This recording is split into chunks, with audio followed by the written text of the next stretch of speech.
Hello and welcome into the Esports Celebrity Challenge brought to you by the NFL Alumni and ESTV, sponsored by JBL. My name is Trevor McNeil, coming live out of the HyperX Arena in Las Vegas. And joining me for today's Call of Duty tournament, I have Rock Vereen coming back and a new face coming in, Eric Davis. Gentlemen, how are we doing today? I'm doing well. Holding on for an old man, excited about what we got going on here. Why are you laughing at me, man? We see the gray. We see the gray, but it's all right. I can still do it with the best of them, okay? But happy to be here. Could not be happier. Obviously, these are trying times, and we just want to make the most of them. But we got some top-tier athletes ready to compete, ready to get after it, and it's all for a good cause. What more can you ask for on a Sunday afternoon?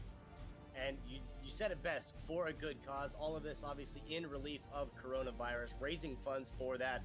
There is an informational link, the NFLalumnihelp.com, if you would like any information on how to donate for this relief fund. And I mean, you said it's for a great cause, and just being able to bring the ESTV as well as the alumni together, it's a phenomenal event that we can do here. Bringing this one in, week one we had Warzone. Week two we switched it up a little bit to Search and Destroy. We're keeping with the team play basis on the overview. We're still going with teams of four, still double elimination and a bracket style with the best of three in the finals. Brock, you were with me last week. Kind of a little bit of what you would expect to see in this. You think anyone's going to run the table, or you think it's going to be pretty close again? Regardless of the result, I need football to step up. I'm sorry. I'm so tired of every other sport coming in here, running the show. The NFLA deserves better. So I'm riding with Team Vereen. Although they are not as good as when I was on the team, I took a step back, got the bird's eye view. I'm in the booth now. But I'm riding with Team Vereen because we are desperate for a win on the football side of things. You can see already underway here, Team Beasley and Team Ware facing off. Like we said, this is a best of one team deathmatch. It's an expression we used to say all the time when I played, don't be the guy. And by that, we meant don't be the guy to screw it up for everyone else. And that's the situation you can get yourself in this format, where you can't be the weak link. So things could go downhill quickly if you get yourself, under someone's thumb. I mean, it clearly is game day here for Team Wares. They are virtually double the score on Team Beasley, almost coming up on the end of this round right here. Just found out that they are 0-1, and 0-1, it's impossible to go undefeated, but it is not possible to win at all. They got to put it together. Now, I mean, I'm kind of torn. The fact that I'm not there, maybe I want him to realize what he used to have on his team, That's clearly missing. Fair enough. You see, we're already underway here, and Team Ware already taking a little bit of a lead. They got about 12 kills on Team Green here. Just from the first couple of matches we've seen from Team Ware, they're doing pretty good, right? I mean, they're doubling the scores of their opponents. That's got to bode well for them moving forward. Looks like Team Ware doesn't care where they play. They don't care if it's Madison Square Garden or Lambeau Field or the middle of the 405. They are just trying to destroy everyone that walks out there, and I'm not feeling too good about this one. I said 4th and 15, and I think it's like forever now. Obviously, just guns blazing. They went straight for it. Team Ware coming away with that one. You can see the link down below. Obviously, we're still all playing for the coronavirus relief. You can visit that link down below for more information on that. Got another matchup coming for him between these two teams facing off next, and it just comes down into where does it really lie? Because you have two great NFL players, offensive side and the defensive side. And coming up on this point, obviously, first to 50. Team Beasley's got 15 to go. You have 19 on Team Green. It's a pretty close match back and forth, but I mean, you see 2, 3, 4 dropping in quick succession, giving them up to 38. Now you have to play. It's time to do. If I need to give you a speech, if I need to motivate you, I brought the wrong guys here. It's too late. What do you get? I mean, and it comes down to it, right? There's a 1-point difference here as it comes down to the final. Obviously, going 250, where it is neck and neck here. I mean, Predator missile coming in. You got to hope you're going to get a double out of this one. You don't even get the opportunity for it. You don't even get the chance. And just like that, I mean, wow. What a game. What a game. It doesn't get much closer than that. The grand finals coming up. Obviously, we briefly touched on the captains, Kevin Ware and Eric Beasley, facing off against each other. This is the best of 3 championship round. Well, the most important thing going in against Team Ware is to not allow them to get the big lead. We've seen that. So, team football, right now, hopefully you didn't peak too soon. Up 4-0, I mean, that's a decent start for them. Granted, playing to 50, there's still a lot of time and a lot of ground to make up between the likes of them. Do not allow what's happening right now.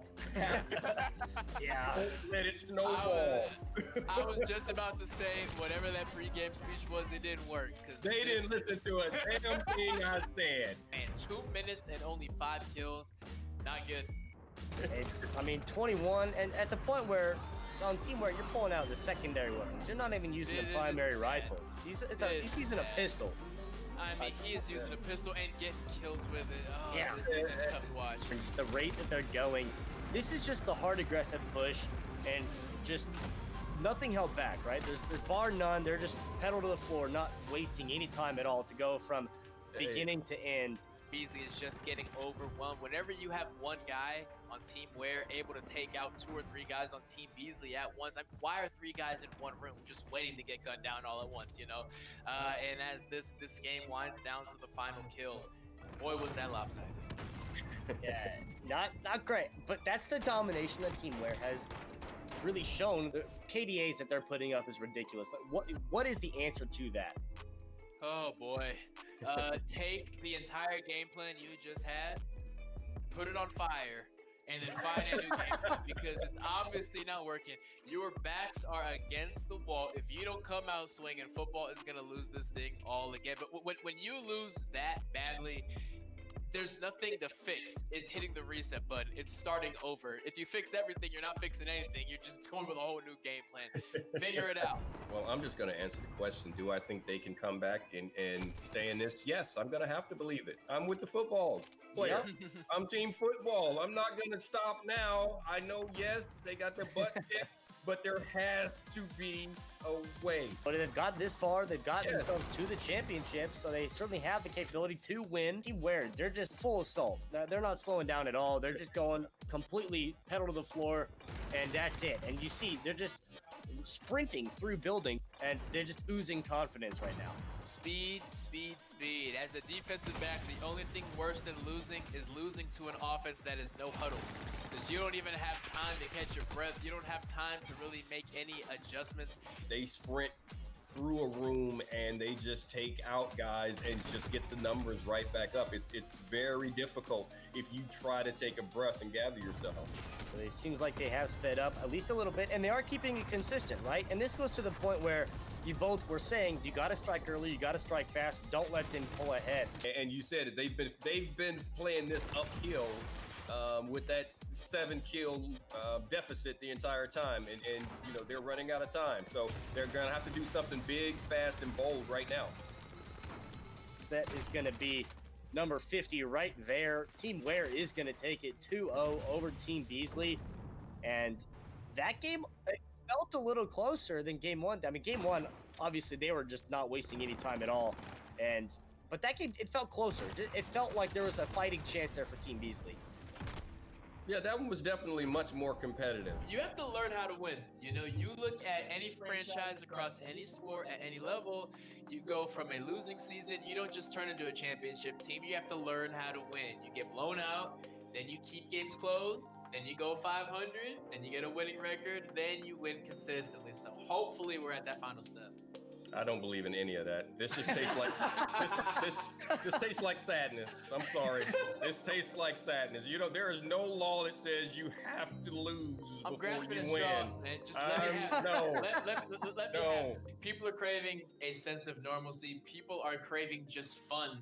Just kick your feet up and have some fun and watching some of your favorite athletes play a game that they love and smile doing it for a good cause. We will take what we can get at times like these. And it's not just the loss of jobs. You know, when people are losing their lives, and those people are leaving behind husbands, wives, brothers, sisters, children that were depending on them to help take care of them. And whatever little bit that we can do to give those individuals some hope, you know, that's a good thing to do right now. So this is a great cause, and I'm glad to be a part of it. Because of the fact Kevin Ware coming out on top wearing gold, we do have an interview here with Kevin. the grand champion of this tournament. So we'll bring him in here pretty quickly. Welcome here. I am with the crown champion, Kevin Ware himself. I'll be coming out of that one, a 2-0 victory in the grand finals. First and foremost, how you feeling? Oh man, it's another day in the park, you know. Nah, I love Call of Duty, man. So playing these tournaments, stuff like that, it's just fun for me. Now we've seen from the previous winners between Mitch Garver and Brett Phillips, some pretty heavy gameplay as far as top fragging goes, where they've recruited their teammates, they brought in the best of the best, and your teammates are doing pretty good up there with like I think they were pushing a 3 KDA between the two games in the finals. Is that did you recruit them, or those your friends, or how did your team come together? Those are my Doom buddies right there, man. Those guys, I know they got their own streaming and stuff going on, but King Prodigy and Twitch Ace, AYS, they both have their own channels and stuff. They're way better than I am. This is an honor for me to be able to play with these guys and CPU guys. So obviously we're doing all this for the cause of, raising funds in Corona relief. How has this weird quarantine of 2020 affected you? What are you doing to fill the time? Are you just playing Call of Duty? It's affected me a lot. Actually I had to come back home from overseas from playing basketball because it just started to get so bad. But at the same time, it's a blessing, just being able to spend this time with my family. I haven't been able to spend as much time as I am now. So playing the video games, going to work out as much as I can in quarantine areas, that's just about it for me. Brock and Eric, thank you so much for joining me here today. We've had a very intense day of Call of Duty action. Obviously, the Team NFL, falling a little bit short. We've had a great roster of teams coming in for this one. But ultimately, at the end of the day, there can only be one winner, and that was Kevin Ware and company. So thank you so much for watching. Thank you so much to ESTV and the NFL Alumni for putting this on, as well as our sponsors at MetaThreads, JBL, HyperX, and at Lucent Sound. And for everyone at Alumni Esports for producing this. My name has been Trevor McNeil, and for Brock and Eric and everyone else behind the scenes, thank you so much for watching. Stay safe and stay home. Hello, ladies and gentlemen, and welcome back to another rendition of the Esports Celebrity Challenge, brought to you by the NFL Alumni and ESTV, sponsored by JBL. My name is Trevor McNeil, here to host once again for another fantastic competition, and joining me yet again, Brock Vereen, and as he would love to be called, Mr. Eric Davis. We've graduated to that point. Gentlemen, welcome on in. How are you doing today? Cannot complain, man. Cannot complain one bit. It is a beautiful event during trying times, and what better way to spend a Sunday afternoon? Happy to be here. Well, I'm going to complain about you calling me Mr. Davis. But other than that, again, happy to be here. It's awesome, troubling times, and it's good to be able to get everyone's mind off of it and have this event. Absolutely. It's weird times. 2020 is just everything. It's just weird. It's just 2020 is one of those roll the dice Jumanji type. I don't know what's going on, but we put these events on obviously for a good cause, raising money in support of coronavirus relief.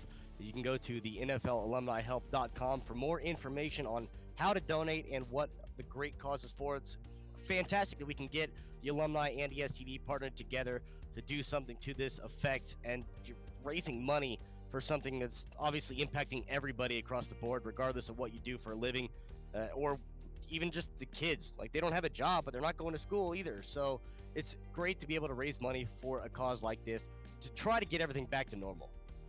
Absolutely. And, not only are we here for a couple weeks, thanks to the participants, to these players who could be doing a lot with their Sunday afternoons. A lot have kids, a lot just have hobbies that they could be doing, but they're here once again as well. So a big thanks to them. Well, esports taking their part, NFL alumni taking their part in this endeavor. It's interesting. All the craziness that has happened in the last few days has made us forget about the fact that this COVID-19 pandemic is still going. So this event to try and help is a very good thing. COVID-19 hasn't gone away. The pandemic is affecting this entire globe, and being a part of trying to give a little bit of a relief on this Sunday afternoon, as we sit here, that's a good thing. It is a good thing, and you briefly touch on just obviously things that are going completely haywire across the country right now for one reason or another, whether it be coronavirus, whether it be any of these protests and riots and or whatever is going on. It's being able to kind of give some sort of distraction or some sort of escape away from that, just albeit very briefly, just to kind of give us a time to reset and be like, okay, life does go on. Eventually things are going to get back to normal, but it's nice to be able to have some sort of event like this where you can just sit down, kick back for a couple hours, watch gameplay, watch some your favorite athletes competing against each other. And we have people from all across the board. We got NFL, we got baseball, we have NBA players, we got everything. Anything you could possibly want, we got it all. That's right. And, you know, you have a WNBA season that's been canceled, suspended, I should say. And instead of watching Aerial Powers hoop, we get to watch her play some Call of Duty. All right. Instead of watching Shane Vereen commentate on football, we're going to watch him play some Call of Duty. Baseball season's in limbo as well. So we're going to see guys like Mitch Garver and Brett Phillips play Call of Duty because they can't play baseball. So if we can't see them play their sport, we get to see them play some video games. Absolutely. And being able to put all this together, we do have, as you mentioned, a handful of these team captains coming in. First week, we saw some Warzone, then we saw some Search, Team Deathmatch. Now, moving on to some Hardpoint, as we can take a look into the format here as we move into this week's competition. Once again, it's going to be the stereotypical best of ones, best of threes in the finals with a double elimination format. Like I had mentioned, though, Hardpoint CDL rules still going to be applicable with teams of 4 still coming around. And we've seen people that are recruiting their teams, recruiting into their rosters, and others just kind of hitting up their friends. And we've seen it pay dividends for those that are putting effort in getting the best talent. That's absolutely right. And, you know, hey, Kevin Ware came in last week and just sweep the competition, and we found out he went out and recruited a little bit, but you can't be mad at him because those baseball players did some recruiting as well. Hey, whether you are trying to bring in guys from your sport or outside of your sport, you're here to win. And there's one thing that all the candidates have in common: they love to compete, they love to win even more, whatever it takes, by anything necessary.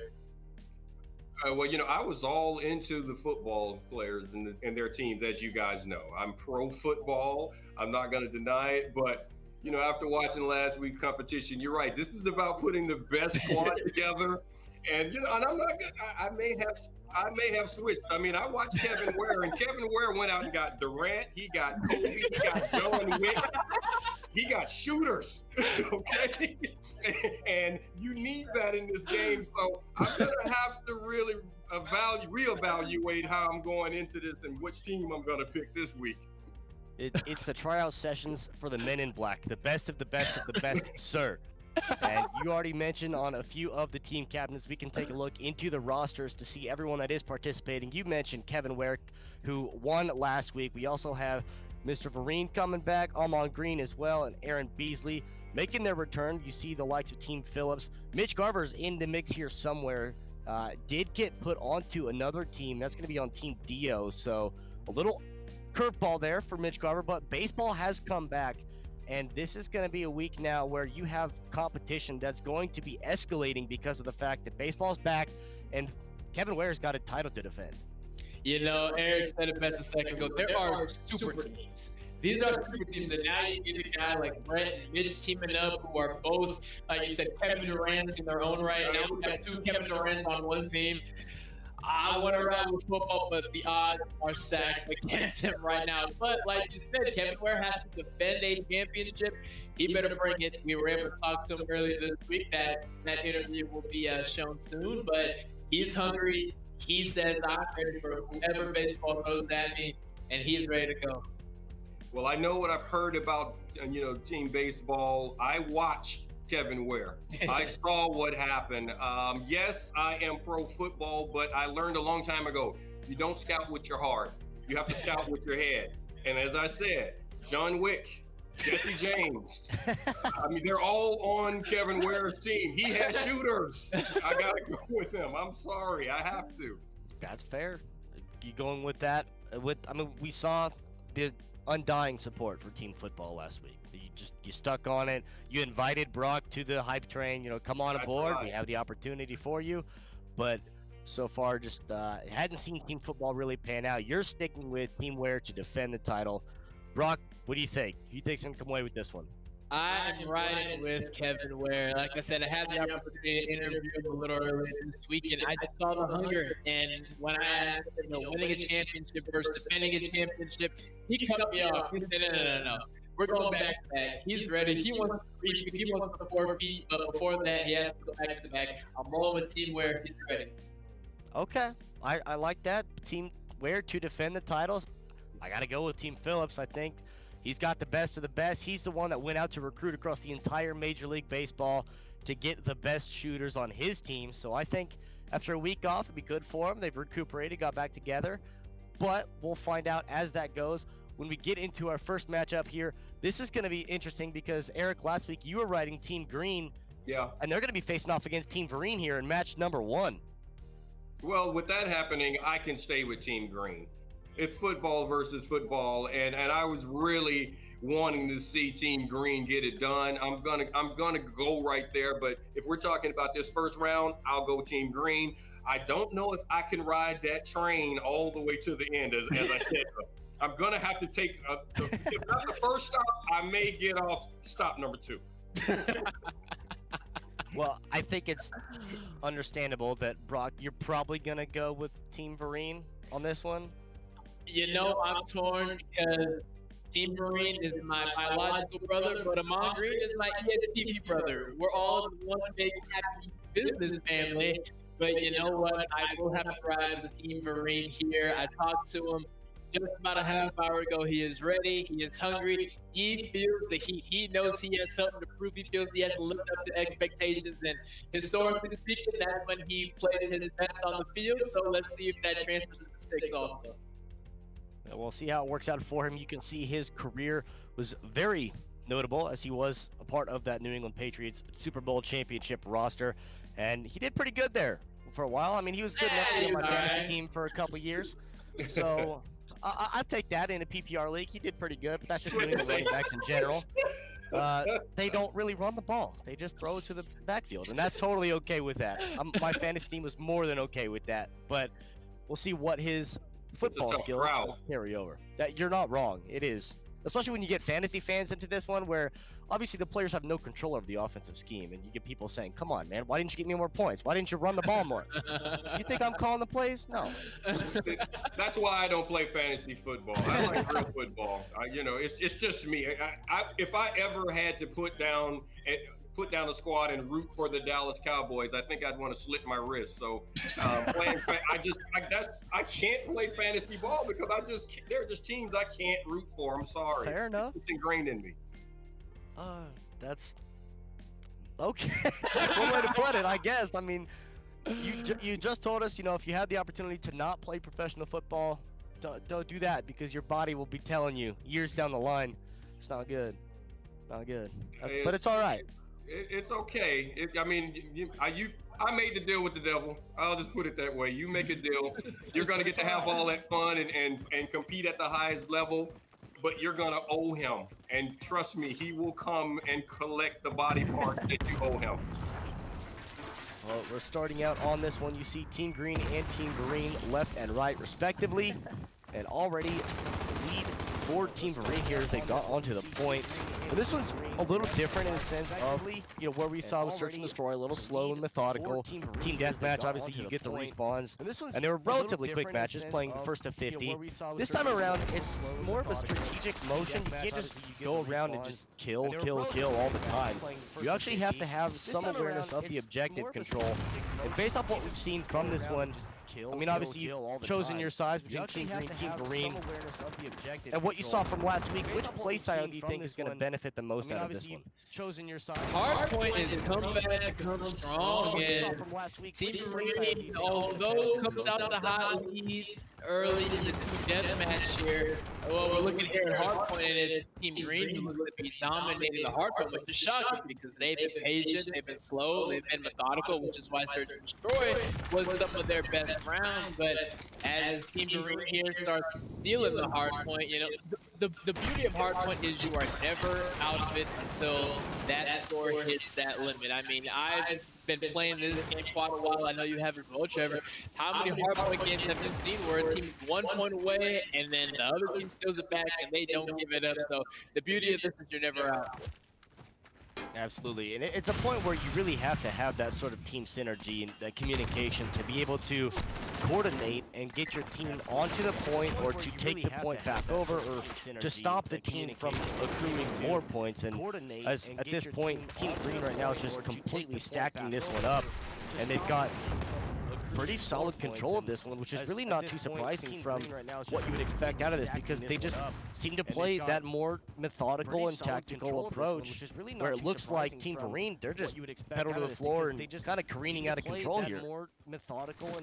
You're right. Let me ask you, Eric, I mean, from an NFL standpoint, have you ever been in a situation where a team is riled up, crowds going, music blast, they come out blazing, and before you know it, you get smacked in the mouth, the other person's calm, patient, and ready, more methodical, would you say? Well, that can always happen. The trick in that situation is to just take that deep breath, take that pause, and remember that you had a game plan coming into it. Decide if that game plan that you had is still tactical, if it can work, and if so, you stick to it. And you're talking about a competition right here in which, as you said, you're not necessarily out of it just because you fall behind. So if that's the case, then you have to just continue to be smart, be patient, and stick to the script. So that happens in every phase of competition. It doesn't matter what the sport is. Whenever you're competing and you know that there's an opportunity for you to build, plan, and work off of it, and this is that type of competition, then you got to stick to the script and stick to your guns and not panic.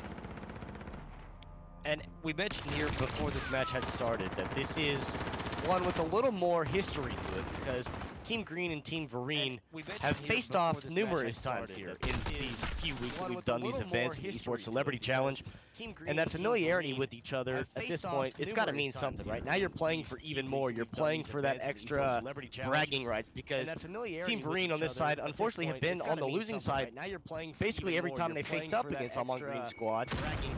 At what point does it become a little bit of a personal vendetta? Like, I'm not going to lose to you anymore. I'm tired of losing. You would think that at some point it would kick in and say, hey, this is even more personal. It was personal before, but now it's about pride, you know? And from Team Green's standpoint, although the score may not reflect it right now, there is nothing worse as any football player, nothing worse than having to play a divisional team in the playoffs. Playing the same team 3 times is a nightmare. However, it looks like Team Green's handling it fine right now. Well, obviously, Team Vereen didn't get over it, and they didn't get tired of it yesterday. And that's what they should have gotten tired of it before the competition started. And you say rivalry. Well, it's only a rivalry if you beat me. If I beat you every time, it's not a rivalry. I'm expecting to beat you again, and that's exactly what's happening right now. So you're gonna have to find a way to fix what's going on. So I was saying, stick to the script and stay in your lane and understand that you can get back into it. But Team Vereen, now, especially now that I know that they've been getting skull drugged consistently, they're gonna have to change some things up. You know, this may be a rivalry the way that Serena Williams and Maria Sharapova is a rivalry. You know, when you think about it, revisionist history, oh yeah, they're going at it. Then you look at the scorecard, you're like, oh no, Sharapova was getting washed. You know what I mean? And it's one of those things where I think Team Vereen, unfortunately, just has found a hurdle that they're not able to clear at the time. And I'm going to give a lot of credit to Team Green, and just for what they've done here. I mean, obviously, a fairly one-sided scoreboard that's being posted to this point. But there's a player on Team Green that I don't know if they were on the roster last week, but Valley is just absolutely destroying this competition right now, and was just on a 20-some-odd kill streak in that game. So there's obviously a little bit of talent here on Team Green that might be a ringer. Team Green might be ready this week.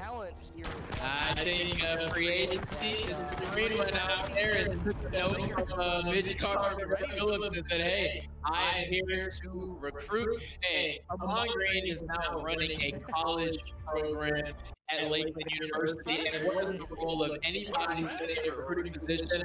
Find the best. and get rid of the people who ain't cutting it. Looks like Amon Green took notice of that. There is no such thing as a ringer if you have a competition in which you can put together your squad. Yeah. Perfectly. Well put. And if you looked at the scoreboard, I mean, everyone on the objective for a minute plus on the winning side. And at the end of it, Valley was 31-4 or something. That's the you get both objective control and control of the team's movement when you just kill them over and over again. That's the ultimate perfect storm for Hardpoint. And Team Green looking like they learned their lesson from last week. Like you mentioned, went out to the free agency, picked up a ringer or two, picked up a really solid player, and he's looking like a potential contender after a match like that. I'd say so.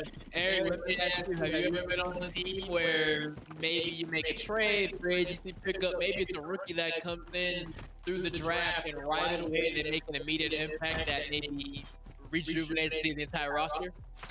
Of course. I've been on squads like that. I was on a Super Bowl team that was that way and had both of those. You had some free agents come in and fit in perfectly and added exactly what you needed to the mix, and you had some rookies that came in and surprised everyone and brought some things that no one was expecting. But at the end of the day, turned into the perfect storm.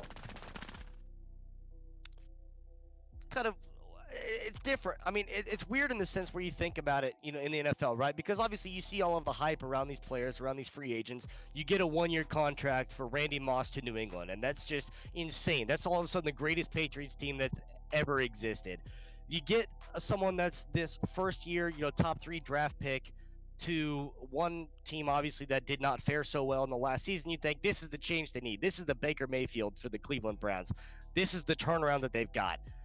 And then it just doesn't quite pan out, but sometimes it does. You set an NFL record. You're right. And Amon Green's team was not the worst team by any means last week. So the fact that they bring in a #1 overall pick, it's almost unfair, but you know what? To compete with the Kevin Wares, to compete with the Mitch Garvers and Brett Phillips, you got to do whatever it takes. And now I'm interested to see Team Green against one of these top dogs because that was impressive. And they will be moving on, and they will be waiting. I mean, we have some play-ins to go into the bracket.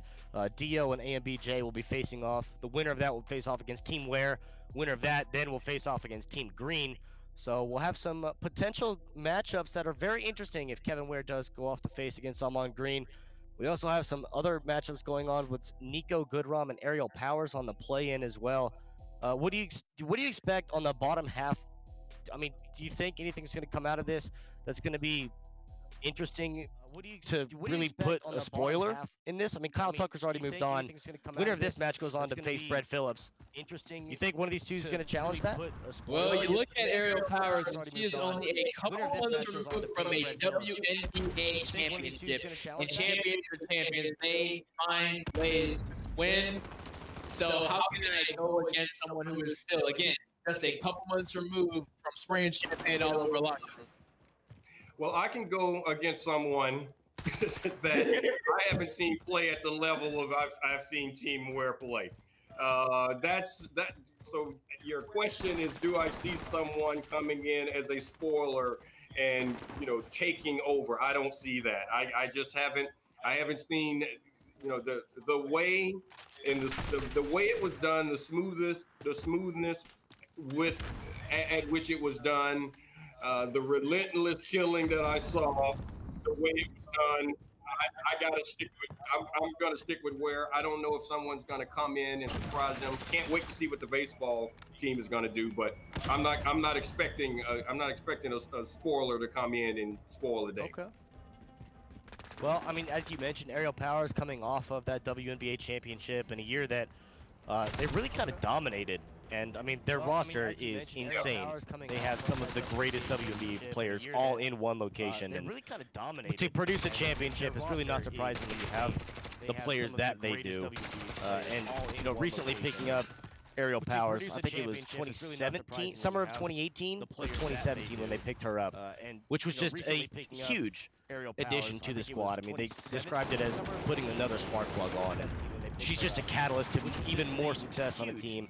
And when you add that kind of power to a squad, putting another spark championships are expected. She's just a catalyst. Without question. I mean, you're looking at Ariel Powers, who came on the scene hot. She was on the all-rookie team, so she wasted no time. There was no learning curve for her. And so now you got a talent like that to a team that's already loaded. I mean, the writing on the wall, like you said, it wasn't just winning a championship. It was domination from the beginning of the season all the way to raising that banner.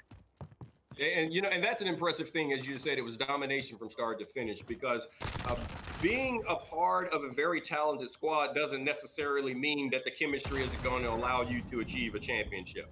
That's a very special thing for everyone to learn to work, learn their parts, learn their roles, and understand. And for Ariel Powers to come in and know that from the start, you got to play like a star. You're expected to be a star. And to get it all done, that aspect is going to be necessary. To have a young player to understand that and play at that level, that's impressive. That's very impressive to me. And it also comes to the point where you have these players that aren't the superstars, right? They add that much more to a team. And then you also have the players that really don't do that. They don't go out and excel on the field. They don't stack their stat sheet with these incredible numbers, but they're the glue that holds everything together. They're the cohesive part of the squad that is able to coordinate everybody, get everyone on the same page, and just provide a solid foundation to continue to move forward and succeed as a team. And you just win by naturally being a good cohesive unit, and you get the best of both worlds with someone like Ariel Powers. You get someone that can stack their roster and the stat sheet, and then you also get someone that is so easy to be around and so easy to talk to, and just can really draw the room together, can go into a room of strangers and be able to make friends out of everybody there. Absolutely. I mean, you can go back to her time in Minnesota, and she led the team in scoring from the bench. That is a player that understands their role and says, hey, when I'm on the court, whenever that is, it may be the most minutes, it may be the fewest minutes, but I'm going to maximize. I know what my team needs from me, and I'm going to maximize that. And that's not unlike a defensive back, as Eric would know. There's a nickel back who's only on the field maybe 30, 40 snaps a game, but when they're out there, they can make an impact, and that proves your impact on the team is not reflected on how often you're on the field and how you maximize your opportunities when you're out there. We've all been a part of team sports, and like we're watching right now. And one of the most valuable people on a team is someone that you know is talented, that is capable of being a star, is capable of making the star plays. But you were talking about those that don't get the stats, that do the dirty work. When you have a player that is capable of being a star, but they're willing to dive on the grenade and save everyone else, blow themselves up for the whole, that right there is the type person that you follow. That's the leader. When you know that person will do that for you, even though they're putting up the stats, that's why you have other people that are willing to sacrifice the stats and dive on that grenade week in and week out, because it's a necessary trait that you have to have. But that's the type player that you get in Ariel, when you see that willingness to do it for the whole. And that's just a great performance that we saw there from Ariel Powers, just doing all of the above. I mean, the team, you have the person that's top fragging that's able to get all the kills. You got the person that's on the objective the entire time and just defending position, and they're just holding it down as a solid unit. Everyone's just doing their job, and that's all you have to worry about at that point. Unfortunately, on the other side, you saw Mr. Goodrum and his company. They just did not have an answer. They couldn't find the angles, couldn't find the approach that they wanted to take. And when it comes down to it, another, once again, kind of one-sided matchup right there, where just the team that had a seemingly better communication from the outside in, granted, we're not in these calls, we can't really tell what their communication's like, but from the outside in, just the team that looks like they talk better comes away with a win pretty decisively. Sure. We were able to talk to Ariel Powers just over a week ago, and right when he split, I asked her what she was going to do the rest of the day. She said, I'm going to practice. Me and my team are ready to roll. They were going to practice a week in advance, so it is no surprise that they showed up ready to roll. Like you said, that wasn't just a win, that was tactical. Everybody knew where everybody else was, and it's hard to lose when you have that good of communication. Absolutely so. And with that win, Aerial Powers will be moving on to this one. Of course, all of this in the Esports Celebrity Challenge for a good cause, raising funds for coronavirus relief and offering a little bit of distraction into the year of 2020. You can go to the link down below, NFLalumnihelps.com, for more information on how to donate for all of this. And we have a couple of games down. We got a few games to go. We got a lot more Call of Duty action coming up. Aerial Powers, obviously, we just saw winning. We were able to catch up with her, so we will be able to show that interview and the conversations with her while we take a quick break. More Call of Duty's coming up after this. Don't go anywhere.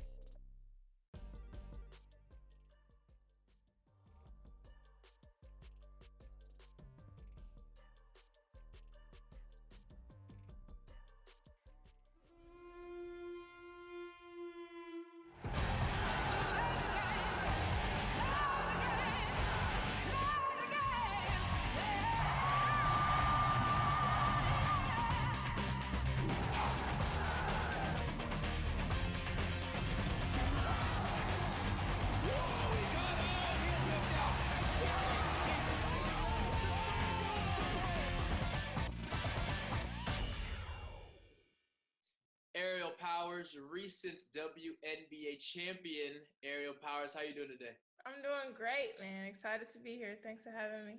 Of course. Now let's get into it. I understand that the video game lineage runs deep in the Powers family. Please tell us how this all started, because from what I understand, this goes back to the Nintendo days. It does, literally the Nintendo days. Our first game, I say our because it's a family thing. Even my mom was in there playing with us. 007, Tony Hawk. You know, Tony Hawk has a new game coming out. Oh, I'm hyped. I'm hyped. Will not see me outside. Tony, Mario Kart, and yeah, so Nintendo days back when you blew the cartridge and like. Yeah. I don't care what anybody says, that worked. I swear it did. I swear it did.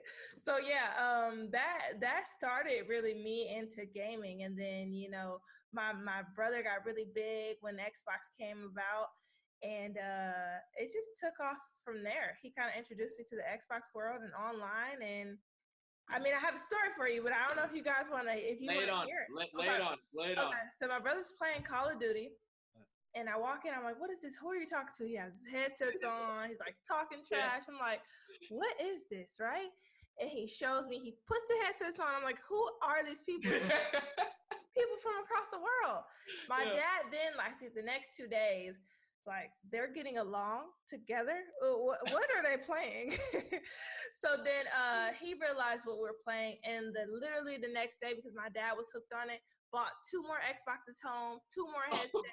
And we were freaking driving my mom insane, talking like, you know, look left, look behind you, know. So it all started there. Yeah.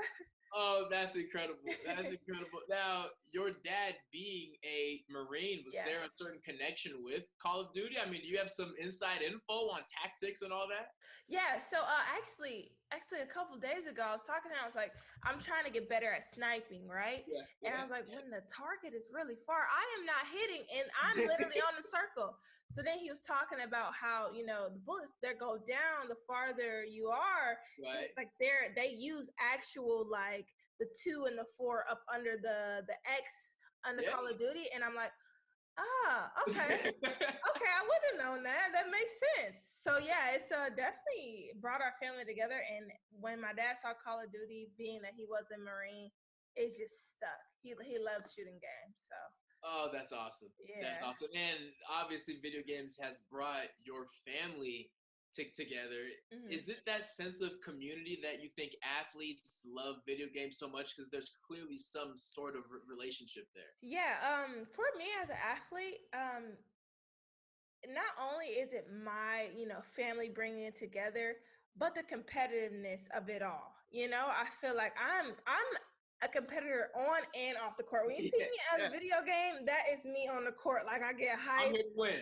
I'm here to win everything I do. Okay, and if I'm not good at it, how do I get better at it? So for me, it's that competitive edge, and then anybody can game. You know, anyone can game. Anyone can sit down and game. And for me, it's been a great way to connect with my audience and my fans. We're not having our WBA season right now, so I'm on Twitch.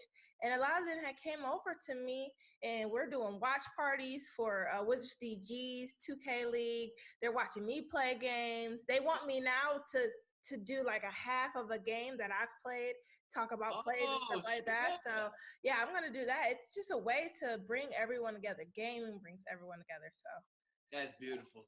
Yeah. That's beautiful. Now, early on when you were talking about the Nintendo days, the Xbox days, you listed off some heavy hitters, but if you're on an island and you can bring one game, which one is it? Ooh, any system? Any system? Any system. One game. I'm not gonna go back in the old days. I'm gonna go right now. Okay. And I know most people will think I will pick 2K. And they're wrong. They're wrong. My game that I love so much, and it's fast paced, is Apex. Okay. That's what Apex. You know, the circle closes. Yeah. It's like some of the other games now, but it's a little bit more fast paced, and I just like that game. Yeah. I love it. Love it. And my uncle plays, my dad plays, my brother plays. We all get on. So if I'm on an island, I can at least still connect with them. You know? That's the beauty of games, right? No matter where you are, you can always play. Now, who is the best player on the Mystics roster? As far as video games? Oh, yeah. Me, I'm the best in the league. I'm the best in the league. Mystics, I'm the best in the league. I'm calling it out right now, for sure. Talk. I like it. Yeah. I like it. Well, Ariel, we are so excited to have you. Reigning WNBA champion, coming for that Call of Duty crown. Thank you. Thank you for having me. All right, you have a good one. All right. The Esports Celebrity Challenge is officially... Welcome back here to the Esports Celebrity Challenge, brought to you by the NFL Alumni and ESTV. We are back once again for some more Call of Duty action. My name is Trevor McNeil. Alongside me still, Brock Farine and Eric Davis. And after a pretty good matchup that we saw out of the first couple of games, we saw Aerial Powers with a dominating win.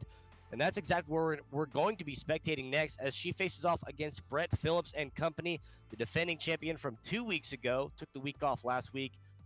What do you guys think? Think it's going to be Aerial Powers again? I'm pumped. You know, Aerial Powers came on the scene hot. Team Green came on the scene hot, but we both know the road to championship go through Team Baseball and Team Wear. And finally, we get to see one of these newcomers rise to the occasion and face somebody who has already proven their ability. You love these kind of matchups.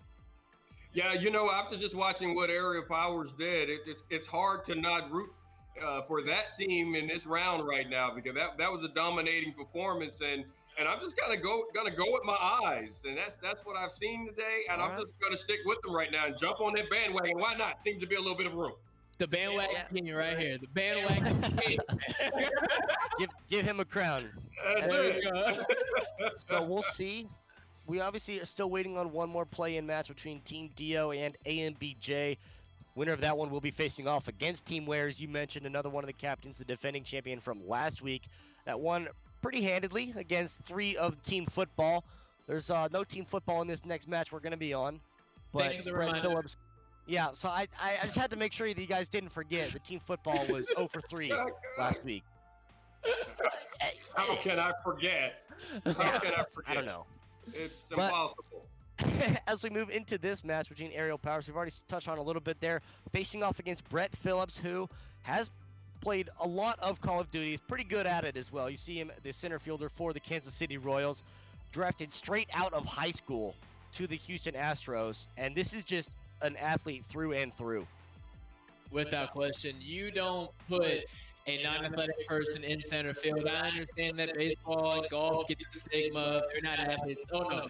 Left to right, that level speed as a center fielder, you've got to have those quick twitch muscles the same as a DB or a track athlete, all right? So do not be fooled. Brett Phillips is an athlete, and he has the track record to prove it. Now, he has the dexterity as well to hang with the top athletes in Call of Duty, and we know he brought in some big-time players.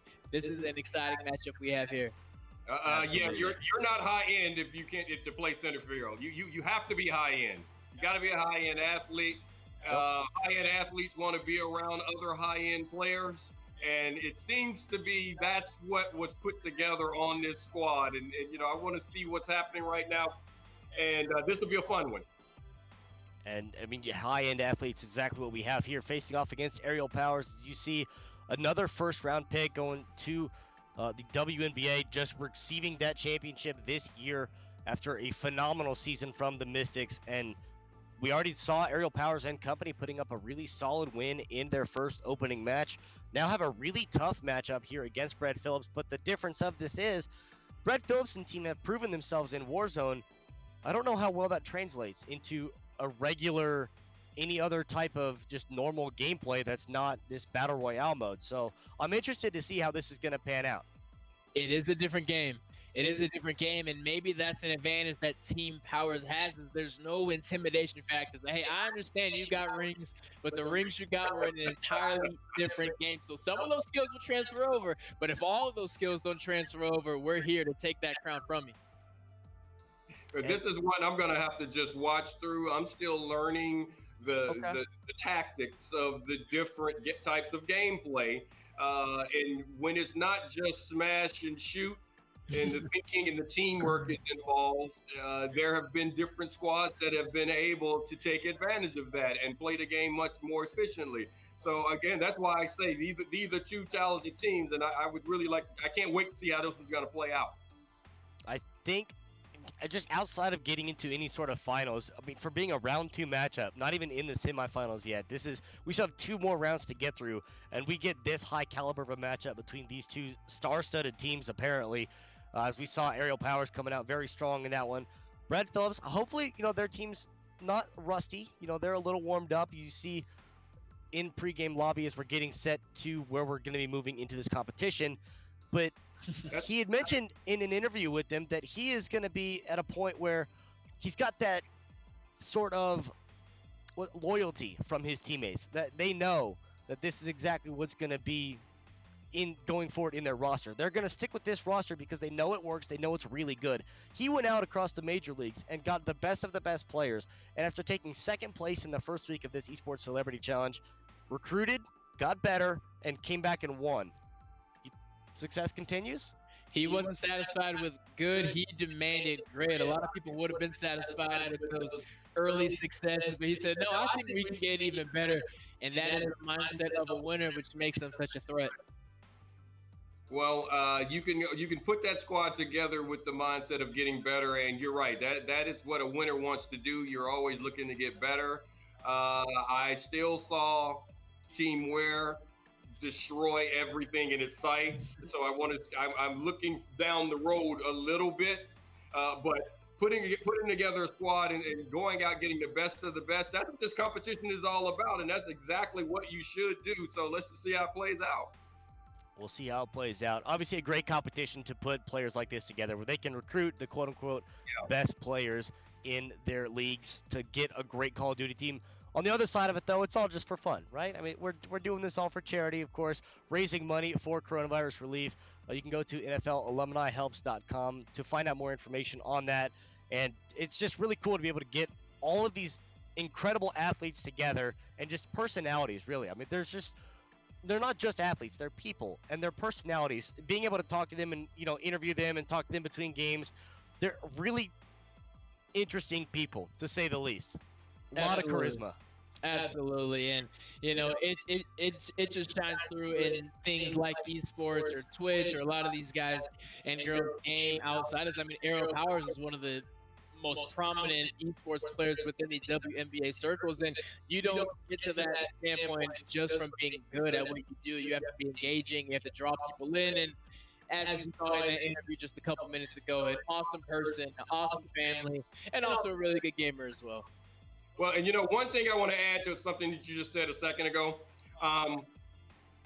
Yes, it is for a good cause, but when you get competitive people together like this, it's never just for fun.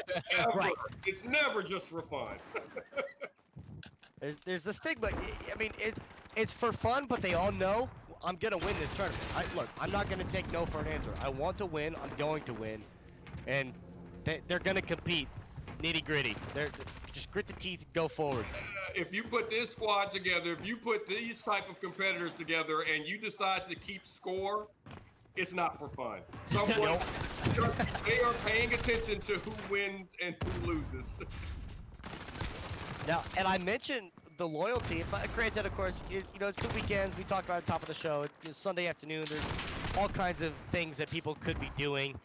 Brett Phillips has a couple different teammates here. He still has the incredible player that is Gavin Lux on his team that was the one pretty much carrying the heavy load of Brett Phillips' team. But a couple of substitutions in here, and already they're at a little bit of a deficit. And like I said, a different game style. This isn't Warzone. They're not in this BR, but they still have a pretty solid team.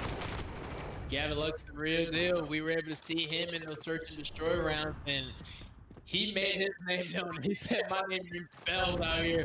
Now, it's one thing to do it for one weekend. If he can put on even something remotely close to the performance he put on just 2 weeks ago, watch out, Team Powers. No lead is safe. But as it stands, Aerial Powers and her team has a lead for now.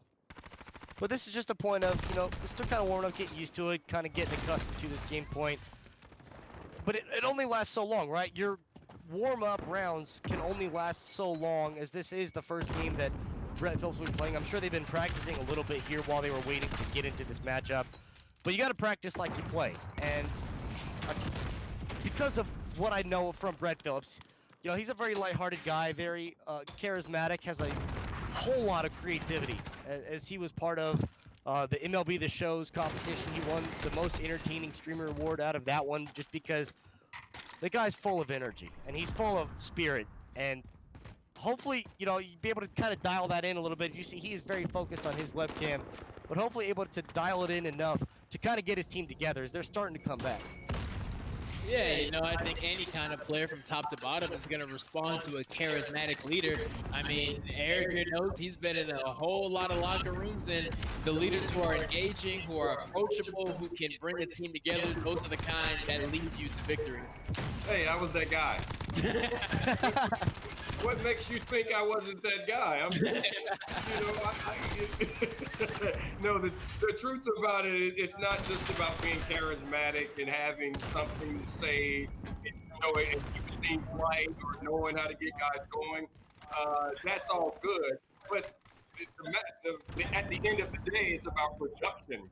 It's about performance, and that charisma combined with the performance factor is what makes guys listen. And that's why both of these teams are doing well. And you have this competition the way it is right now because they have charismatic leaders that have been performing at a very high level from what I can see. And I mean, they are performing well enough to hold this lead here. I've gotten word that Team Powers, apparently, on top, Brett Phillips, we talked about, he's done some recruiting. He's got the best of the best players on his team. Obviously made a couple substitutions for this week, whether it be intentional or just by pure happenstance of availability. Team Powers is recruited as well, and Ian Wyatt is a professional Call of Duty player, and I don't know how much more better of recruiting I can get than a professional player. Well, you know what? If you're going to recruit, you may as well recruit the best, right? I don't know a single college coach out there who says, hey, we're going to bring good players in. We'll let the great players go to other teams. We just want to bring in the good players. Eric Power says that if recruiting is open, bring them on to me. I want the best of the best. And clearly, Ian White is not here to play games. And that is just affirmation right there. Remember I said, this isn't just for fun, okay? Right. When you bring in the pros, trust me, it's not just for fun. Yeah, being a player for the Seattle Surge, he's got a history across the board of a ton of notable organizations that have been around forever. I mean, FaZe Clan, Optic Gaming, Evil Geniuses, 100 Thieves. These are just star-studded names that he got signed to because he's just so good. And then Aerial Powers, drops a line, says, hey, what are you doing next Sunday? You busy? I mean, this is like if I was having a softball charity match And I call up Sammy Sosa to see if he's busy on Sunday afternoon. Hey man, why don't you come out and play some softball? But you know what? Credit to Ian White, such a busy guy. Like you said, has played for the best teams, has had tremendous success against other professionals, and for him to find time in his schedule to come out here for a good cause, credit to him. Well, I'm just glad that I have been able to pick the correct bandwagons to jump on. You're doing pretty good, yeah. I feel good about myself right now. I really do. And that completely changes the aspect of this game, right? I mean, Brett Phillips and company, they're a good team, but how would they ever expect to be playing against a professional Call of Duty player that knows the ins and outs of everything and does this for a living, that plays this game for a living? And this is as if, you know, you take Ian Wyatt on Aerial Power's team, throw him in left field and say, good luck. You're in a completely different world now, where Team Phillips then has the advantage. But now they're in, this is an away game for Team Phillips, and it's showing. Hey, the only team you can play is the team on the schedule. That's all you can do. Yeah. So Team Phillips, they've been throwing a lot of fire here, but you either respond or you don't. And right now they are facing an uphill battle. It's certainly going to be an uphill climb. I mean, they're at least contesting it well enough where it's not completely one-sided. I mean, granted, Team Powers is about 75 points away from taking the win. So they're, you know, 2/3 of the way there. But Team Phillips at least enough to kind of be able to hold them from gaining any more points. I mean, they'll get a point or two here or there. But then, you know, Team Phillips is able to answer back and get themselves in a position where they can at least answer. But they started a little slow, and when you start a little slow like this, you have ground to make up, and there's got to be a way, right, when your team obviously you're firing a little slow off the beginning, you know, the first quarter doesn't go the way you want. You know, what's the recovery, what's the bounce back to this to be able to get into the game set that, okay, we got to come back now.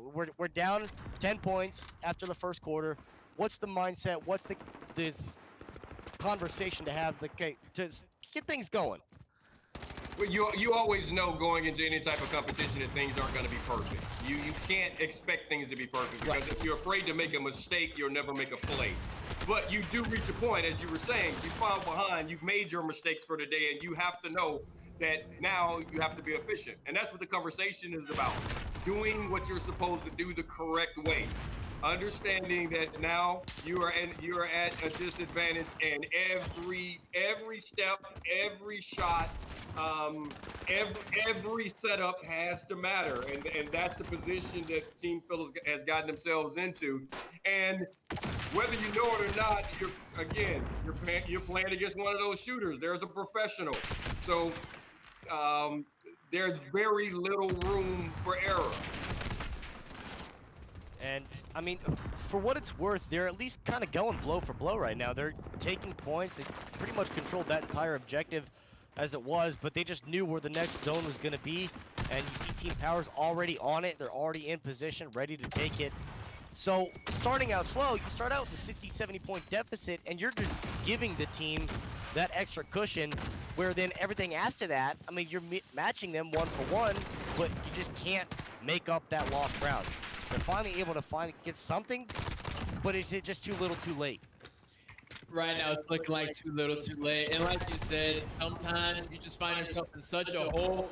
I mean, there are games that minutes with basketball, hockey, baseball, football, it doesn't matter, where in the first inning, the first quarter, you just kind of get smacked around, and you can win the other 8 innings, you can win the other 2 periods, the other 3 quarters, but if you gave up that much early on, you just put yourself in such a hole that it doesn't matter. You can never give away 3 points.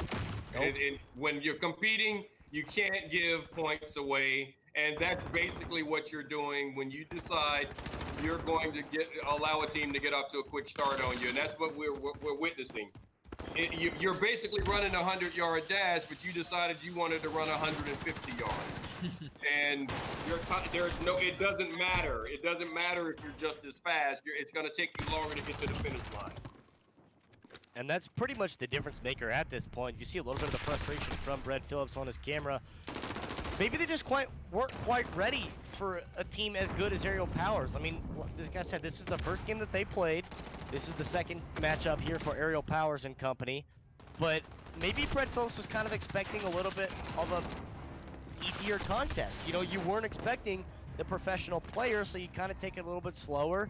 And then you realize after the first objective where you're down 60, 70 to nothing, maybe we actually have to really try.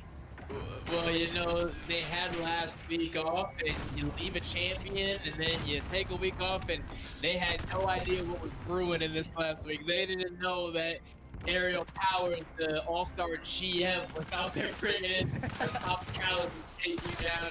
I think it's safe to say they got caught off guard here. They tried to chip away. Like we said earlier, you can't give away free points. Perfectly set by Eric. Well, you know what? I'm almost certain. I don't have a feed into their headsets, but I'm almost certain they're not saying "uh-oh." Almost. Well, I mean, just from where they're at now, I mean, they played pretty well. Like I said, they were kind of given a 1-for-1, a blow-for-blow, where it was virtually even, and you know, both teams playing very well as to what that would have been the closest matchup that we saw between the two teams so far. But ultimately, Aerial Powers coming away with the win over Brett Phillips, sending them down to the losers bracket, which is unfamiliar territory for them. But like you had mentioned, he took last week off, had some family obligations to get out of competition.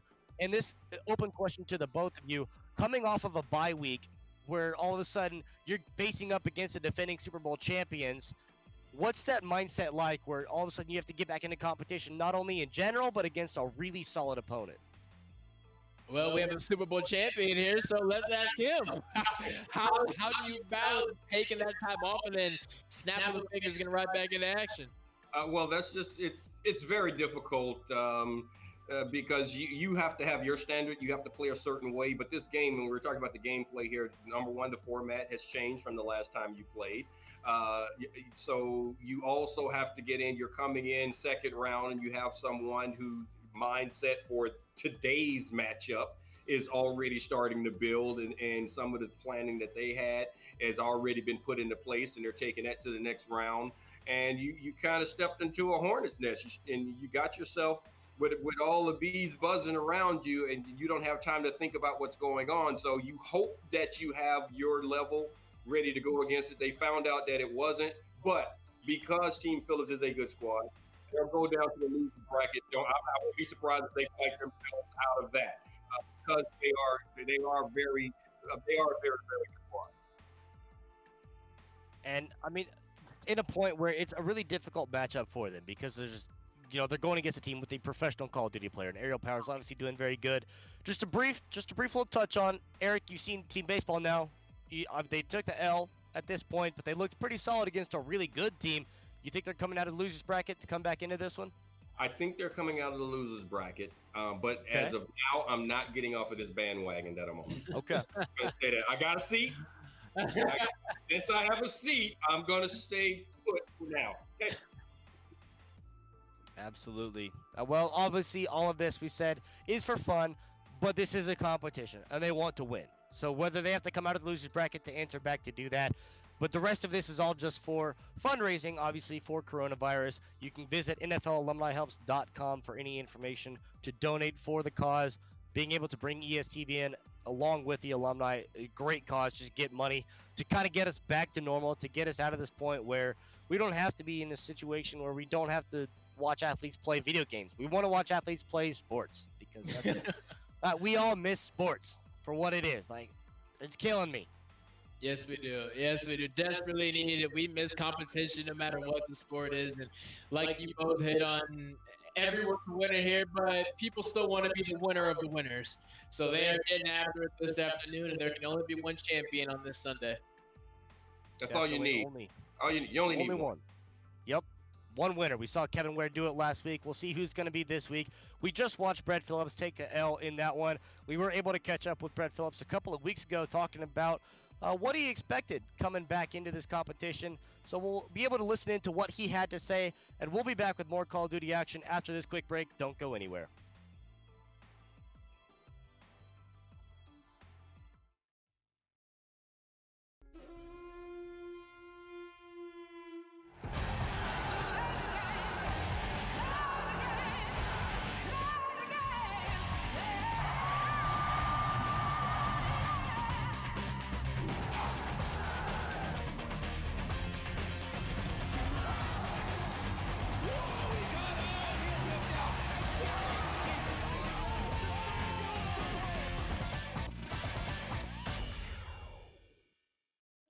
So, in light of, obviously, we've talked about your experiences you've had on the field a little bit, as well as, you know, what you've done off with the MLB, the show league.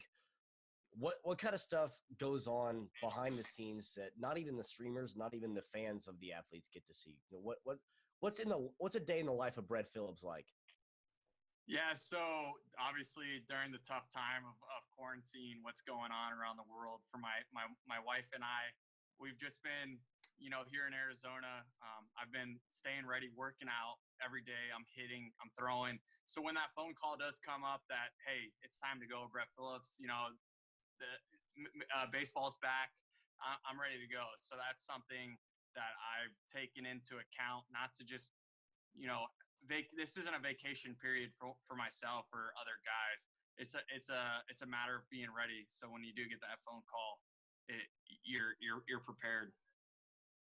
You also mentioned, I mean, obviously, you recruiting your team for Call of Duty. You know, it's the brotherhood of baseball. I mean, obviously, you go to the games before and after. You make friends along the way. You get to talk to people from different organizations, as well as, players that do get traded that you played with previously. What's it kind of like networking across the league like that, to be able to set up something like this where in this time it's just, I mean, all we really have is video games, right? We're all just coming together, to having a good time playing games. So what's it like to set that network up to get to this point? No, it's huge. It's huge just to be able to tweet at someone that you've maybe never met, but you've played against, and be like, hey, are you trying to run it on Call of Duty for a charity event? And, it's been great to see all these athletes come together in esports to raise an unbelievable amount of money for the COVID, for other, for other charities. It's just been special to watch. I'm glad that I could be a part of it. I've raised myself over $20,000 for KC Royals charities by playing in these tournaments. And like I said, we have this platform to be able to do that. Why not take advantage of it? Absolutely. And yeah, I think we're doing pretty good. We're doing an okay job at raising money for all kinds of good causes across the board. I mean, it's not just ours. There's tons of platforms that are doing this. We kind of talked about it a little bit last week as to the translation of your kind of vision and capabilities on the field versus in the game. Is there any other kind of translating skills that you take from playing baseball into video gaming? Honestly, communication is a big part, and I'm glad you asked. You see, I'm not the best Call of Duty player, but I feel like I bring the best out of my recruits, my teammates. I have a lot of superstars on my Call of Duty team, like you said. So for me, it's a matter of bringing these superstars together as a team, as opposed to Willie Calhoun or Gavin Lux being on their own trying to take out a squad of 4. Hey, maybe let's take a step back. Let's hold defense here for a minute, as opposed to being on defense and playing an offensive, aggressive gameplay that you would maybe play in pub games. So for me, communication's big, and I feel like I bring the best out of my teammates. Kind of the glue that holds it all together. All right, I get it. So then what happened in week one? I mean, you guys got second place. I won't sell you short this time. You got second place week one. What was the shortfall that you improved on to get to that championship in week two? I'm not going to name any names, but I think week one, we got too selfish as individuals, and we weren't together, united, approaching teams of 4 with 4, as opposed to, I think week one, we were approaching teams maybe 2v4, 2 over here, 2 over there. Maybe, a guy's down and you want to go take on a team of 4 as opposed to reviving your teammate. And then we go together as a group. I think we just weren't united, and it showed week one. Even though we got second place, I was not happy. And so, changes have to be made, and that's just the reality of it.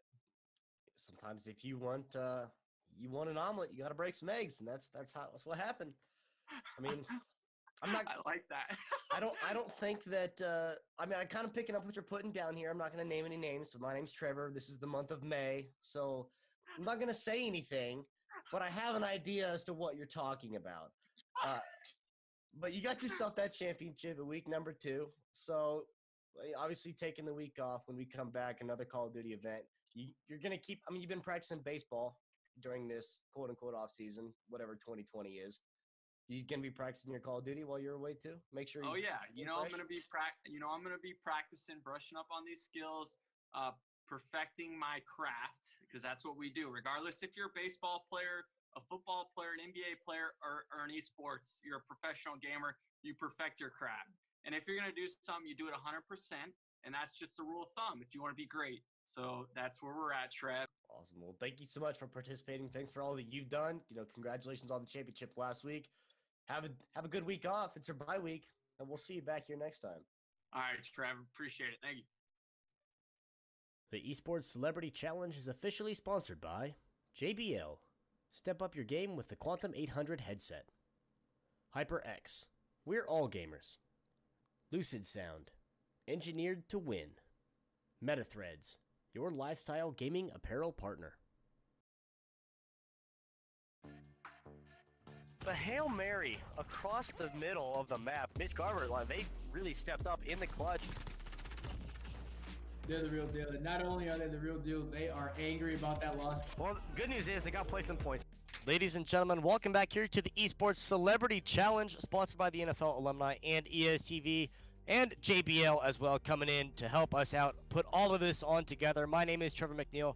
Alongside me is Brock Vereen and Eric Davis, and feeling pretty good after that one. Obviously, Eric, you jumped on the right bandwagon, and you're looking pretty happy.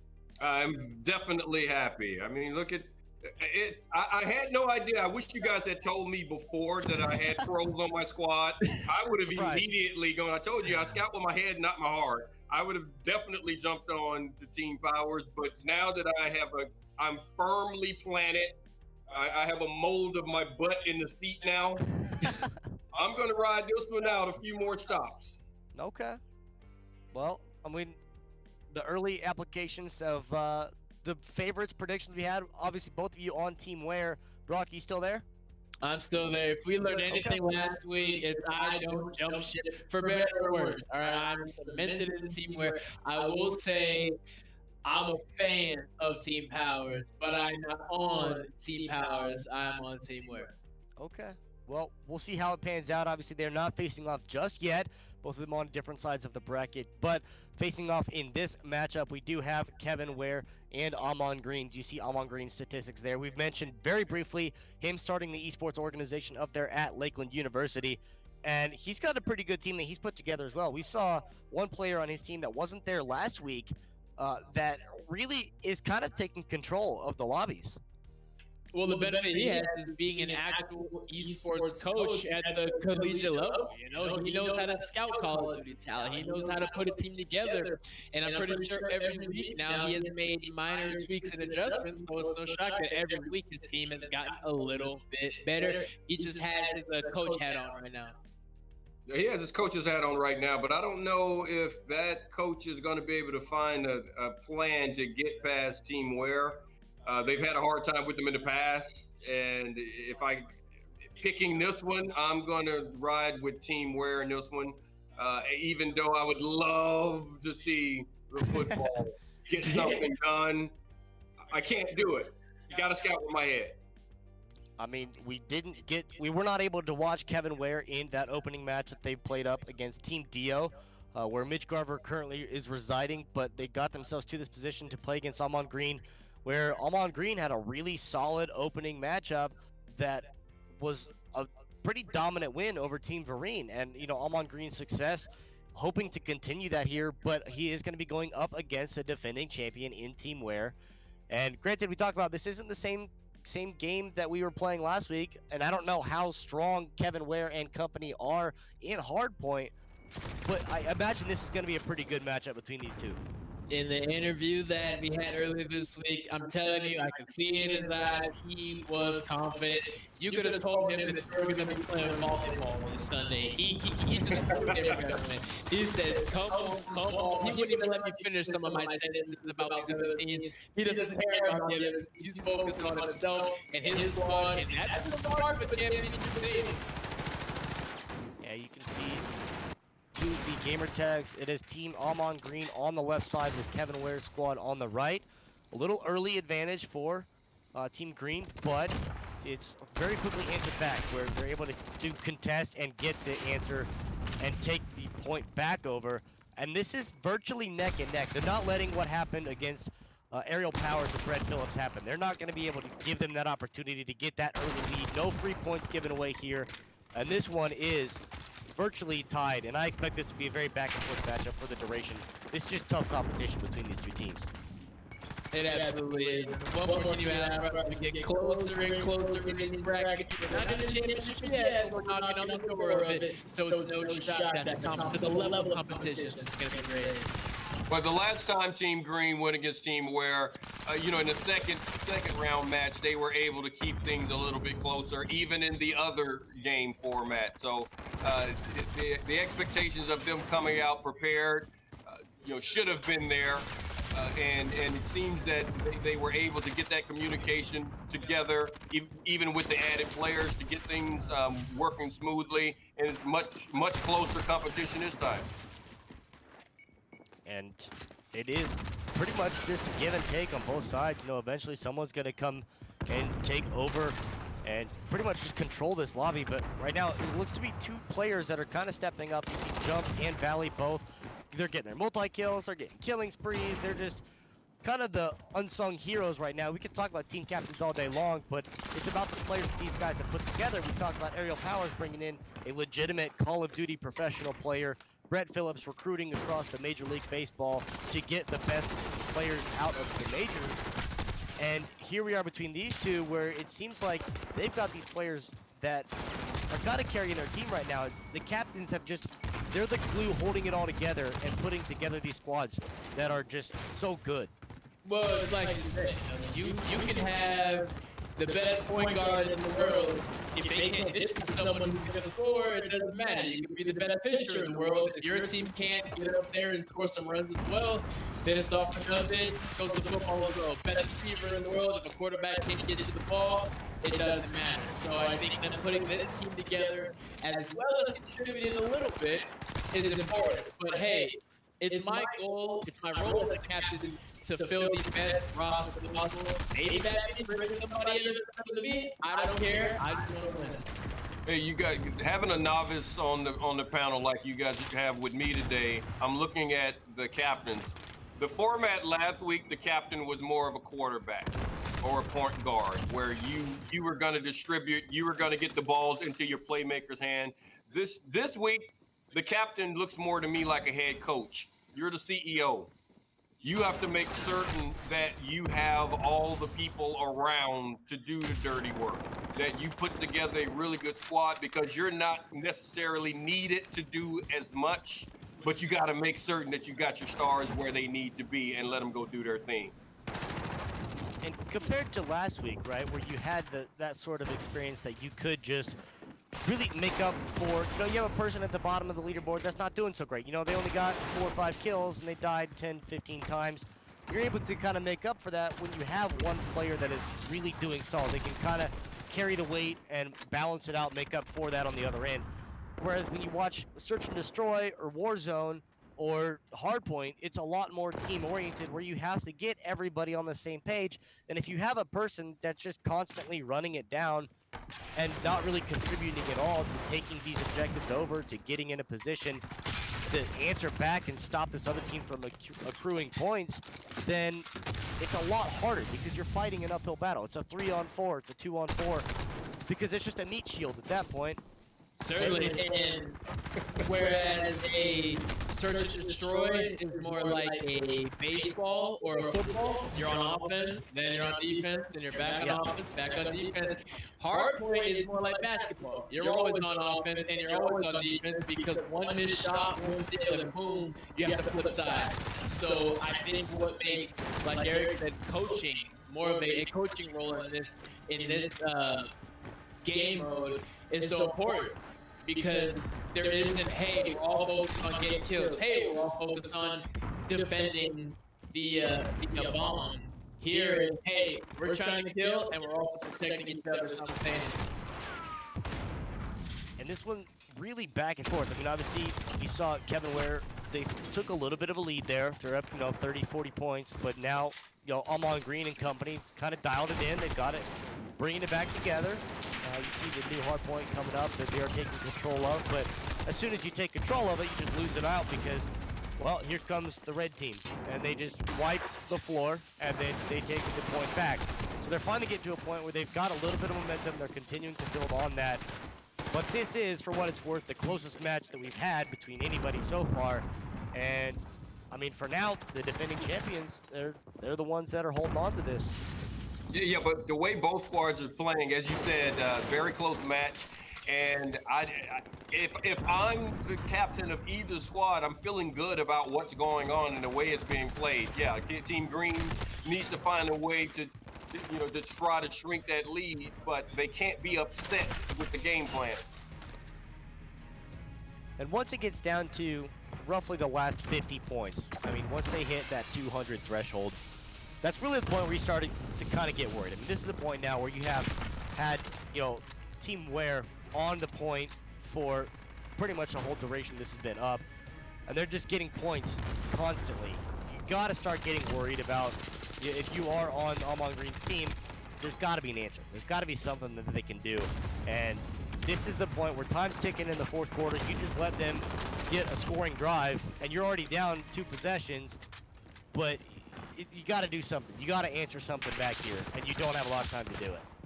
Great players make great plays in great moments, and right now Team Green is just letting this slip away, whereas Team Ware stepped up to the plate when the pressure got its highest. And all things considered, right now it looks like that's why they may be walking away with the win here, unless Team Green pulls off a miraculous comeback, which is possible, but it's going to take a lot of effort. I hear what you're saying. Great plays make great, great players make great plays when it matters, and great players lose when they get shot in the head. Also true. Getting shot in the head is not good, not ideal, not the best case scenario you can go for, but no one bit. Kevin Ware just looks like, I mean, his team, there's 2 players on their team that just are absolutely just going off and just killing everybody in front of them. You have both Jump and Twitch ESTV that are completely capable of going into a room of 3 people and walking out alive, which is very difficult to do, but they're capable of doing it. We see them do it again. Valley, on the other side, is very capable of doing that, but that's only one to answer the 2, and that's sometimes not enough, and it's not going to be enough this time as they fall eventually by about 100 points, and it's a good win there for the defending champions. Yes, it is, especially considering the first half of that match was neck and neck. Yes, Team Ware got off to a little bit of a lead, but once Team Green closed the gap, they were back and forth, exchanging blows. But like you said, when that fatigue factor sets in, when you can't stay locked in for the entirety of the game, yeah, you can play good first half, but Team Ware really exposed Team Green in the second half. Great at by Team Green, they weren't able to sustain it for the whole match. Oh, I started this off by saying the communication was there for Team Ware, and they put together a squad of shooters, and it came through for them in that match. Even though it was close early on, the shooters did what shooters do, and they were able, as you said, clear rooms that they necessarily shouldn't have been able to clear, 1-on-3, and that was the difference in this match. And you saw the difference because of the fact that you have one player going 41-10, and that. When you get a 4 KDA in any multiplayer game, you got a decent chance of winning that game, but just no answer back on the other side. Obviously, a great performance from Amon Green and company. They still have a chance, double elimination bracket, so they will be going down. But at the end of the day, this is all for fundraising in the coronavirus relief. You can go to NFLalumnihelps.com for information about more capability to donate, whatever you want to know. All the information is there. You can go to @NFL Alumni as well, has all the information about it. And being able to get the Alumni and ESTV all together in an event like this, it's all for fun, but at the end of the day, it's not for fun. This is a competition, like Eric said, and I'm gonna harp on that one because you did say it best. It's a competition. They want to win, regardless of the circumstances. Yeah, great cause, and as you said, esports combining with NFL alumni, doing what you can for COVID-19. This is a great cause right here. But you have you have some athletes that want to win, that want to compete. They can't compete in their respective sports right now in those arenas, so they're jumping into this one for a good cause and have a good time. But yeah, they want to win. Trust. I completely trust in that. We just saw Kevin Ware take the win out of that round. We will be back very shortly with some more Call of Duty action in the winners bracket semifinals. Don't go anywhere. We'll be right back.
The Esports Celebrity Challenge is officially sponsored by JBL. Step up your game with the Quantum 800 headset. HyperX. We're all gamers. Lucid Sound. Engineered to win. MetaThreads. Your lifestyle gaming apparel partner. The Hail Mary across the middle of the map. Mitch Garber, they really stepped up in the clutch. They're the real deal. And not only are they the real deal, they are angry about that loss. Well, good news is they got to play some points. Bad news is they're all dead. Aaron, Ashley, Simon, we are so lucky to have you here. How you doing today? I'm good. I mean, we were just talking about this off camera, but I only had one cup of coffee so far. It is afternoon, so I feel like that is a great indication of how my Friday is going.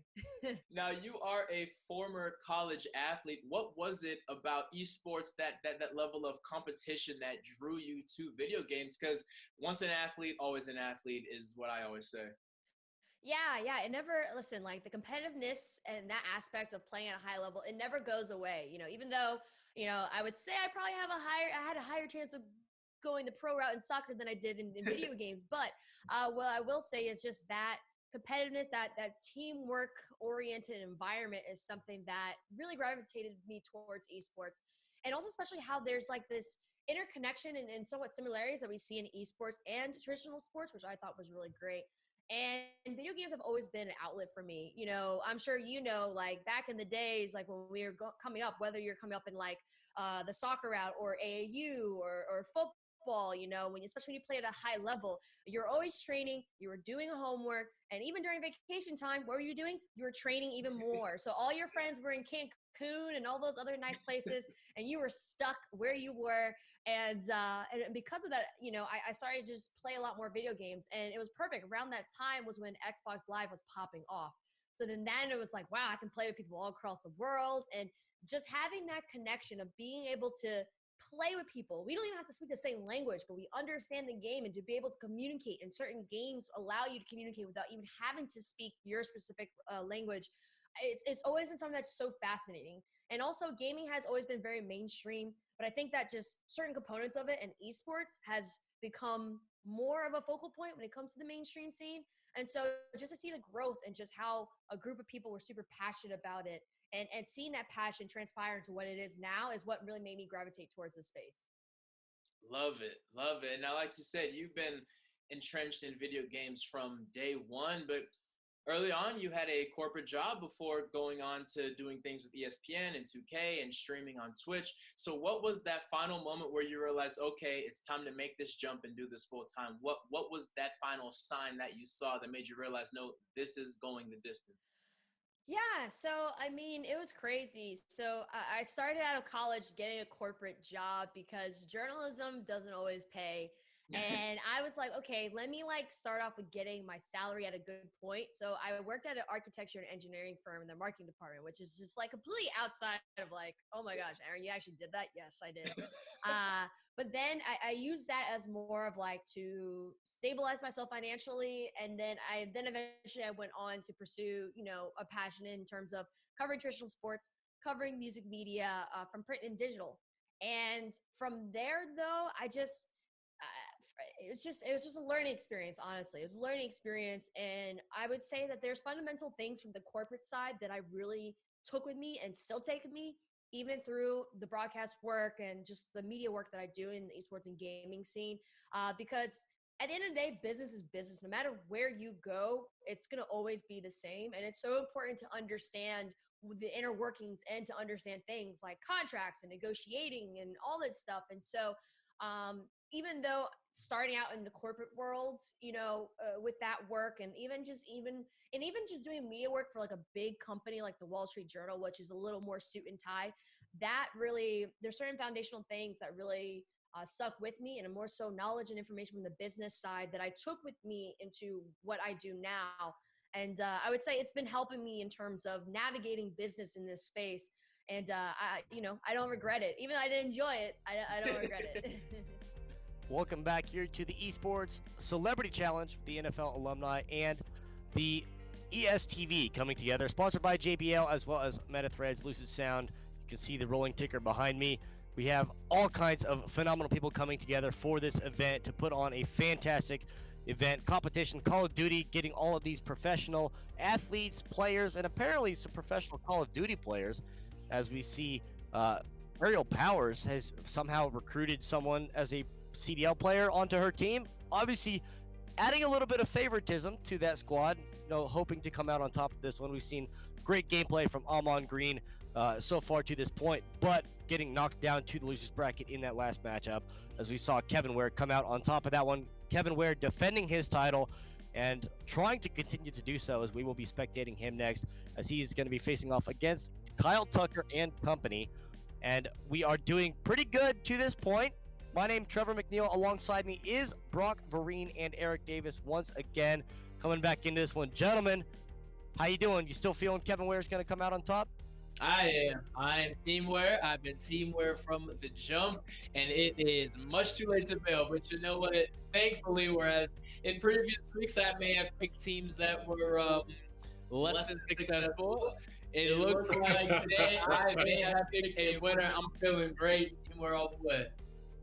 You know, I watched Team Ware take care of all the competition previously, but you guys know I get comfy on bandwagons, and I thought John Wick was on Team Ware. Looks like he's with Team Powers. Yeah. And I got to go with the shooter, okay? And so I'm going to stay firmly on Team Powers bandwagon for now. Well, Team Powers did take the L to Kyle Tucker and company. That got them to this position. Kyle Tucker going to be facing off against Kevin Ware's team this time around. So maybe Kyle Tucker's got someone on his roster we don't quite know about. Obviously, though, you can see from everything he's done, another Houston Astros player, Brett Phillips, getting drafted to them. He's got Sal Giardina on his squad as well, which is kind of makes a little more sense because he was one of the team captains previously. Now has since enlisted himself on Kyle Tucker's team. That might be the difference maker. Hey, and you know what? Credit to Sal Giardina. Hey, it's hard to change from a team captain role to not a role player, but this is by all means Kyle Tucker's team. Not a lot of people can do that. A lot of people say, hey, I've been running the show over here. I've been successful running the show over here. And now I'm going to take a backseat and go to another squad. A lot of people can't do that. So credit to Sal Giardina and proof that he is all about winning at whatever it takes. It'll be interesting because, I mean, we talked about team baseball coming in. Brett Phillips obviously couldn't get it done. Little did he know he was facing up against a CDL professional player. So that might have been a little bit of a skewed result in that one. Maybe wasn't quite ready for that. But Kyle Tucker and company still representing team baseball. Team NBA as well, alive. Team football is in the losers bracket. We got one team left on team football. And I hope they fare well. I hope they fare well. I really do. There are no helmets involved, so that's the problem. Yeah, they're out of their element. They're not really used to being able to see everything in front of them. Like, wait a minute, it doesn't make sense. But that team is going to be Almond Green down there on the loser side of the bracket, still fighting to stay alive in this tournament, as it is a double elimination. Best of ones across the board, a best of 3 in the grand finals. But to get there, first we have to get through the semifinals, which is where we are now, with Kevin Ware and Kyle Tucker facing off here. In Hardpoint, CDL rules, things a little bit different here. But, I mean, team baseball, team NBA, regardless of what sport they are, team WNBA or team rapper, team whatever. We have everybody here. This is a tournament all-inclusive for everybody, all raising money for coronavirus relief. And it's just a great cause. And being able to bring ESTV in as well. You guys want to talk about which is kind of the support that we can get from both the Alumni and ESTV to put all of this on? Absolutely. I mean, what a beautiful cause. And speaking from an ESTV standpoint, we could not be happier to be a part of this. People are going through a lot, and whether it's big or small, any contribution can go such a long way. You know what, from my standpoint, working with ESTV and the NFL Alumni Association, being an alum, I understand how both of these organizations care about what's happening in the world, want to do what they can to help out. And it's not just lip service. You see this event being put on to help. And being a part of that makes me feel good. Well, obviously these players feeling pretty good too, especially the ones that are still in the winner's bracket, because it is for fun, but it's also competitors competing.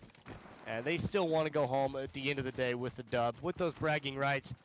And you see, facing off in this one is Team Ware, trying to defend their title after a pretty good showing that we saw in the last round. But curious to see if they're going to be able to continue to hold up now, because you have basically 2 team captains worth of talent on this team for Kyle Tucker. And we haven't seen a lot coming out from Kyle Tucker's squad just yet. To get here, they beat out Aaron Beasley and Aerial Powers. But what we've seen from Aerial Powers, if this team is able to beat them, well, that's a pretty good sign. That's definitely a good sign. That means that the communication was there, the shooters were there. That is a good sign. I have to stick with, from what I've seen out of Team Ware in this matchup, I got to go with Ware. Same. I mean, you know, I'm cemented on Team Ware, and I've been cemented there for a couple days now before the competition, for this week's competition even started. I mean, like I said, I saw the fire in his eyes when I got the Kansas City interview. He's been locked in all week. He's been foaming at the mouth since Tuesday. He's ready to go. So we'll see which direction this does go. Obviously, very quick-paced games. You don't really have a whole lot of time to kind of sit around and mull over what's happening. As you very briefly can see people with their loadouts that they've chosen. A lot of stereotypical choices, right? You see the M4s, the MP5s, the MP7s as well. I mean, it's all pretty common as to what everyone ends up choosing for their weapon choices. But another really close matchup here so far. I mean, they just have not really got a chance. They started to pull away a little bit for Kevin Ware's team, but now keeping this one relatively close between the two, and finally taking control of this one is Kyle Tucker's team. And this is probably and potentially a foreshadowing of a grand finals capable matchup that we have, with just how good these teams are and who they've beaten to get here. Certainly. I mean, great teams being matched up against each other early. One of the benefits of that is you get the double dip. A lot of times in a single elimination situation, the great team gets bounced just because they face a better team. And it was just bad luck. The beauty of double elimination is, hey, maybe we didn't get you this time, but if you're there the next time around, you better be ready.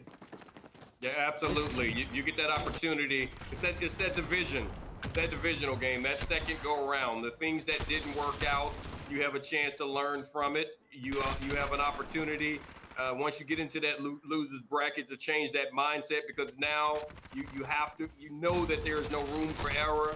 So you make your adjustments and you see success with that, and you get back to that opponent that got you, and you're ready. So that's the great thing about a double elimination tournament.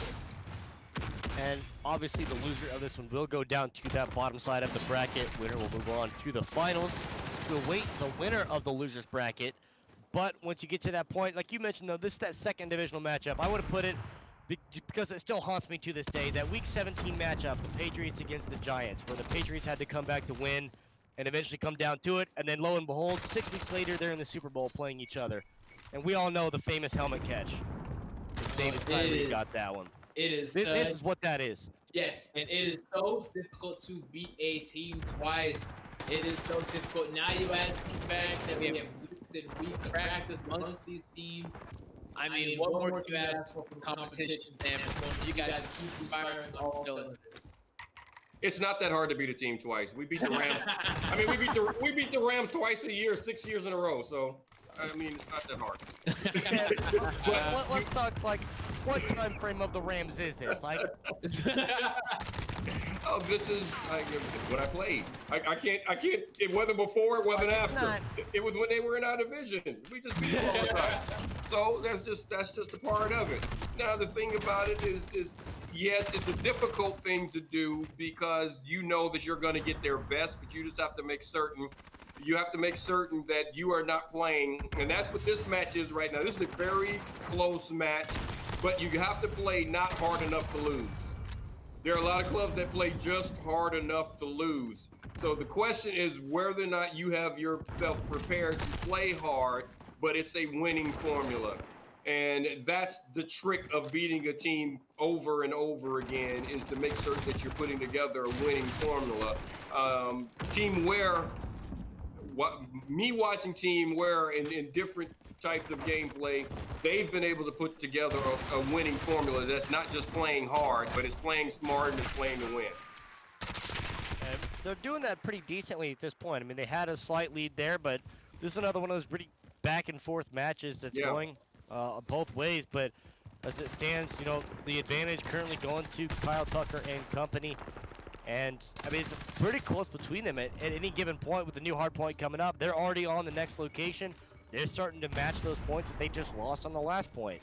And it's just taking advantage of the situations as to their locations, as to where they're at, and to make up points lost. And this is just the high-octane offense, trading touchdowns back and forth every possession. There's no punters involved in this game at all. This is Big 12 football right here. This is Big 12 football. Leave the defense at home. Whoever has the ball last is going to win. And someone just got axed to the chest. Yes.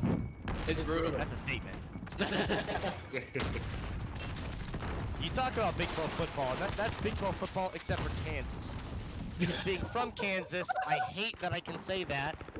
Being a fan of Kansas, but we're coming back, right? We got Les Miles now. We got that championship head coach. 2022. Kansas is not coming back. Sorry. Hey, what? Come on. I'm sorry. Let me have this. It's not gonna happen. It's not. I can at least make the statement that Kansas is the only school in the entire nation that has a national championship winning football and basketball coach. No other school can say that. And I hope that depends on the level, because my school, Jacksonville State University, won the World Series.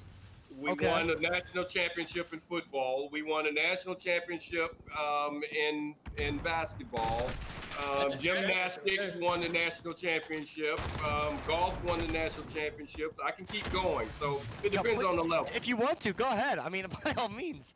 So I mean, it's the athletic program from Jacksonville State University is pretty good. So you know, it's a FCS school, but you know, all we can do, as Brock said, is play the people on the schedule and kick their butt. Yeah, and that's the point. You know, I'm proud to have a championship-winning coach on the roster at Kansas football, but we won 3 games last year, which was like the most out of the last 10 years combined. So it's a process. All right, we trust the process. We're gonna get there. Yeah. Till then, yeah, basketball. Yeah, exactly. And Oh, this yeah. was another year. We would have done it this year too. Kansas would have taken the title. Maybe. I'm confident in that one. We were number 1 at the end of the season. I'm going to stick to that. I'm going to say that this was it. That's fair. But this is basically, we cut the season, we cut the tournament right now. Kevin Ware's the 1 seed out of this tournament, right? We cut this tournament now. Kevin Ware's the champion. But, I mean, they're only up 6 points, and this game's been back and forth the whole time. And we've seen teams that look good enough that they could beat Kevin Ware, but we don't know yet because the tournament's not over.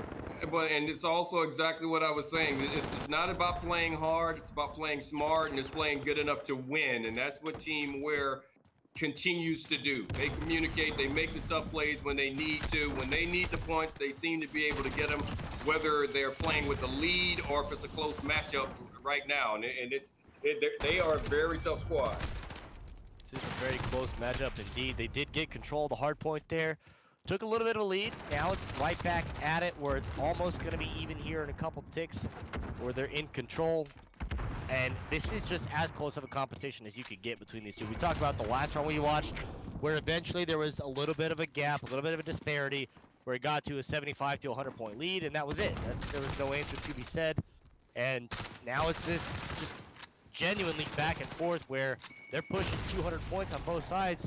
And they're going to be able to pretty much even this one out as soon as this is over. And when they get to the next point, the next objective, this matchup is going to be tied up. And this point right here could be the difference maker in this game. I mean, this is what they call a last possession game. You see it in baseball, you see it in basketball, you see it all the time in football. You say, hey, these teams are so evenly matched. It's just whoever gets the last opportunity that's going to walk away with this victory. And I mean, it looks like Kansas in conference play right now. Yeah. Perfectly said. Yeah. I mean, this is just such a good matchup here. They have control, they have good angles, and they're not really letting anything get through. And this is, like you said, great players make great plays in clutch moments, and that's exactly what's happening here. They got their lockdown, they got the point, they got a small lead built up here, and they're continuing to add on to it little by little. And just Kyle Tucker and company cannot break through that wall of defense. They can't get to the point. They finally do, a little too late here, as they only get a few points out of that. But this is absolutely going to be, I mean, that's the one that gives them momentum to Team Ware, where they now have this lead. They hold on to one more point for 20 seconds, and they win this game. Yes, they do. And what I love the most is live feeds. Team Ware locked in. Teams are locked in. And look at those two team captains. Cool, calm, collected, trying to finish this thing out strong. It's going to be an uphill climb here for Kyle Tuckers. They've not even been able to contest this point yet, and that is going to be the final tickers up to 250. Kevin Ware and company defending their title will be moving on to the finals after that one. Kyle Tucker just not quite able to get the answer when it came down to those last couple of points, and that's just solid control and solid team play there from Kevin Ware. And they buckled down when they needed to. They certainly did. And Kyle Tucker making Houston proud. Any Houston Nationals fans out there, that was one heck of an effort. It's just that Team Ware rose to the occasion when the clock hit the final second. And we hit on earlier, do not be shocked if this is a preview that we will see later in the championship round. And, yeah. I mean, as it progresses, the losers bracket's still playing out. We'll find out who's going to be going forward into that one. But with Kevin Ware back to a position to defend his title, he's looking pretty good. And if Kyle Tucker was able to beat Aerial Power's team with a professional Call of Duty player, is that a point where all of a sudden maybe you're a little concerned about the rest of Aerial Power's squad? Maybe just not quite pulling their weight? You do have to concern yourself with that. But, again, to win a championship, your stars have to play like stars, and when you put a pro on the squad, you got to expect that pro to carry the weight, even if some of the other players aren't getting it done. So, I started off on the Ware bandwagon. I jumped to Powers. I'm going to kind of stick there. I'm not as concerned about it.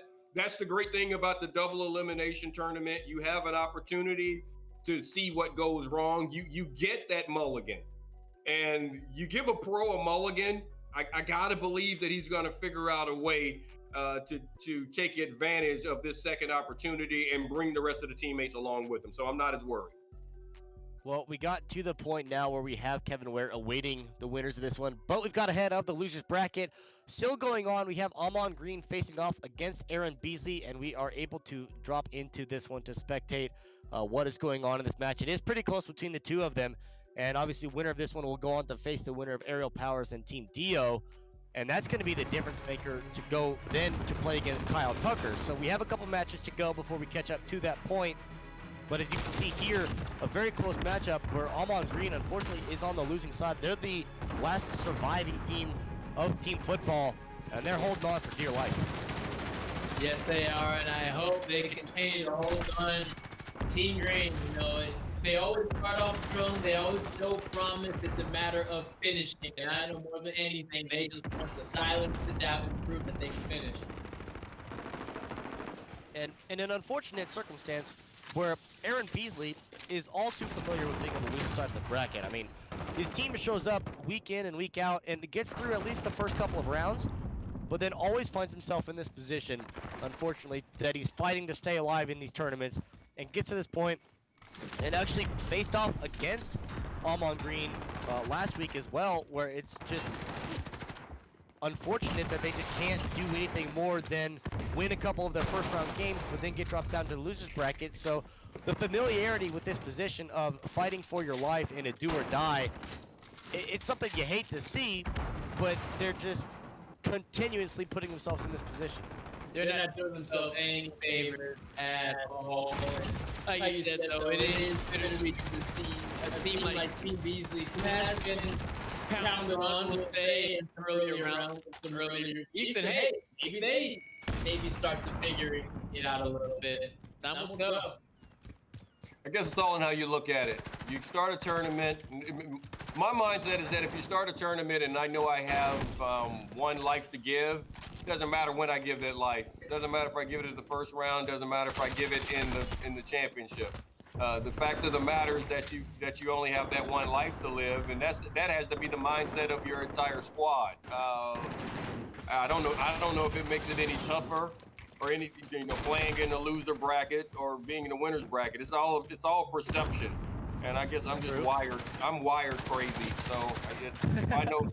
It's the hitting, all the running into people. If I have that mulligan, I have that mulligan, and when it comes, it's when it comes. You still have to be prepared and go out to win every match, and the pressure is always there, regardless in this type format. So take advantage of the lives that you have, and that's what I see them doing right now in this very close matchup. Absolutely. You saw Amon Green and company on the blue side take a little bit of a lead there, but quickly answered back by Team Beasley as they got control of that point. For the last 30 seconds, it was up. And this is really going to come down to the last point where it's going to be virtually even. And just whoever gets control of this one and is able to maintain control, obviously, to get those points early on, Team Beasley is going to be the first ones to it, to start getting themselves in this. But trophy systems are down. They got the defense set up. There's 3 of them there. And they're in a prime position to take this one. So it looks like, unfortunately, this is going to be the last straw for Amon Green's team. And they just don't have the answer for it. Team Beasley finally coming from behind there at the end to take home the win and move on. And what a proud moment for Team Beasley. You kind of get kicked around, bullied a little bit during the Warzone rounds, during the Search and Destroy rounds, and to a lesser extent last week with Team Deathmatch. And hey, maybe Hardpoint is just their time to shine. Maybe that just fits their skill set better than anything. Timing is everything. And here we have Team Beasley overlooked and answering the call. Hey, who knows? Maybe because we just counted team football out, that they have decided that, you know what, they didn't peak. They didn't want to peak too soon. This may be the absolute perfect time.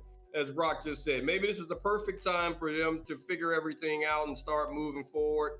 I'm not going to lose my seat on the other bandwagon, though. I'm going to stay where I am. All right. And this is the point, like you mentioned, though, as team football now is unfortunately, they're falling out of this one. They have this opportunity now to kind of recuperate, talk it out. What happened this week, what went wrong, what are we going to improve on for next week, et cetera, moving forward in competition. Rock, I don't know how many times we told you to call your brother and say, tell him something, do something.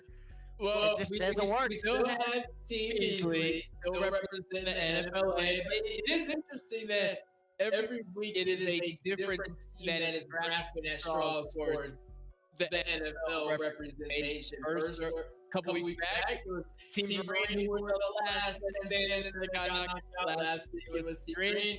This week it's Team Beasley. So, hey, they're taking turns trying to be the best loser. But hopefully this week they can make their name known. And as an NFL alumni myself, I would love nothing more than the respect from the other organizations. Because basketball, both men and WNBA and baseball are laughing at us right now. But Team Beasley, maybe they can set the record straight. Hey, if there is a sleeper, if someone comes out of the losers bracket, let it be team football. Please. Yeah. Yeah. You know what? Forget the bandwagon I'm on. I can be wrong because that would just be so right. Well, as it stands, they still live on through Team Beasley. I'm on Green and Company. Calling it quits for the day. We still have a couple of losers bracket matches to play out before we get to the point. We do have, obviously, all of this going for the Coronavirus Relief Fund. You saw the link down below, NFLalumnihelps.com. But there is more Call of Duty action to be had. We have to catch up on the losers bracket, and that is where we're going to be very shortly. Don't go anywhere. More Call of Duty's coming up after this.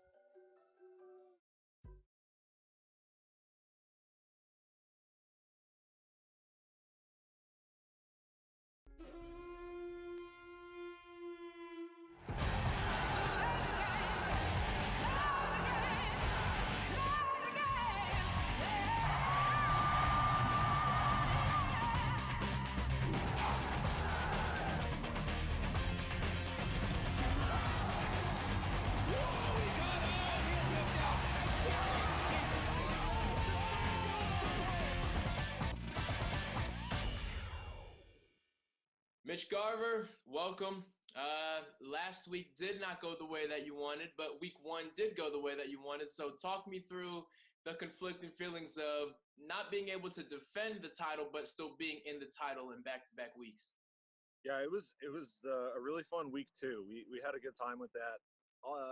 Typically, we don't really play Search and Destroy too often, so that was kind of a new game mode for us. And we went out there and we wanted to challenge ourselves a little bit and see how it went.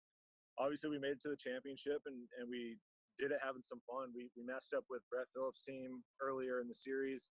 They beat us. Then we went through the losers bracket and got back up to the championship. But honestly, it was a fun week. Those guys are really, really good at playing multiplayer, and it was fun to see how they could compete. And what was your process of selecting your team? Was it the same team that you had during the Warzone week versus last week with Search and Destroy? Yeah, this is the same team. These are my boys. These are the guys I play with. We usually run it every day, but we play Warzone a lot. A few years ago, we were playing Fortnite together, and this is a group of baseball players that I have played with personally. So I've played with Steven Gonzalez. We got drafted together. Tyler J is another one who was our first round pick in 2015, and and then Brady Aiken is another guy from San Diego. So we've just been playing video games together for years, and it's just been fun. Every time I play, I realize I have more success when I'm playing with guys who I personally know in real life, and it seems like that seems to be the case as well with you and your team. Yeah, for sure. We've played a lot of video games together, different titles. So when we all started playing Warzone, it was pretty seamless. We got together and our communication is good. We flow well together. We're all on the same page most of the time. And that's pretty much what you need to be a good team. Well, Mitch, I have to say I'm pulling for you basically because I went to the University of Minnesota. I have family there. I'm there whenever I can be.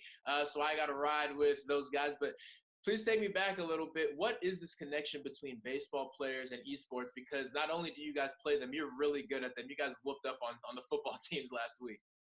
I don't know what it is. I think we all have a lot of downtime.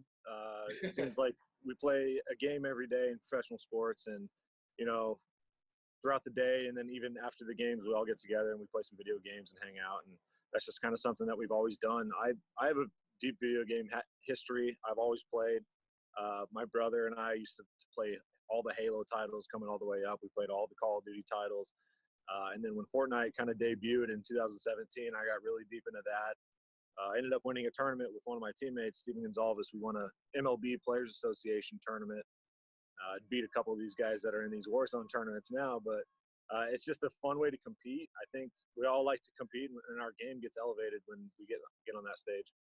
Yeah, I think a lot of people don't realize it's not just a hobby. It's not just something that you take a break from the real world. I mean, there is trash talk, there is pride, and there are bragging rights in every single locker room. I know. We all play together. I mean, I like competing against one of my own teammates is Trevor May. He plays a lot of video games. You know, he's a pretty established streamer, and I'm kind of trying to get to that point. I'd like to stream a little bit more and get a bigger following in the video game world. So that's kind of one of the paths that I choose off the field. But you know, when we get on the field, we're still competing and we're still trying to do our best in our jobs, in our workplace. Last question for you. You got a day off, practice is canceled for whatever reason. Where are you getting dinner at in Minneapolis? Oh, if I'm getting dinner, I like Butcher and Boar because they make I love it. They make the best like peanut butter jalapeno like bake thing. I don't know, it's ridiculous. I'm so happy to say I know exactly what you were talking about. It is life changing. They got some great meats over there, man. It's amazing. Awesome. Well, Mitch, we thank you for your time, and we'll be watching closely this week. All right, thanks, Brock. All right. The Esports Celebrity Challenge is officially sponsored by JBL. Step up your game with the Quantum 800 headset. HyperX. We're all gamers. Lucid Sound. Engineered to win. MetaThreads. Your lifestyle gaming apparel partner. Full assault. They're not slowing down at all. I mean, he is using a pistol and getting kills with it. Oh, yeah. This is a tough watch. So that's a really good round for them. Yeah, that's going to be a big round, and they still have time to improve on that score. Welcome back here to the NFL Alumni and ESTV Esports Celebrity Challenge, sponsored by JBL, where we are getting into some more Call of Duty action very shortly. My name is Trevor McNeil. Alongside me is Brock Vereen and Eric Davis. Coming back into this one. Gentlemen, how you feeling so far in this tournament?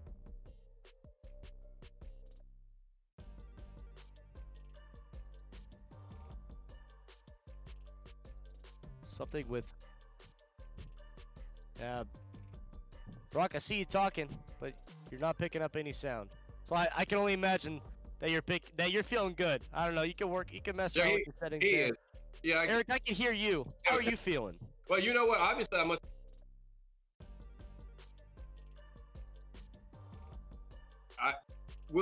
This right here, the competition.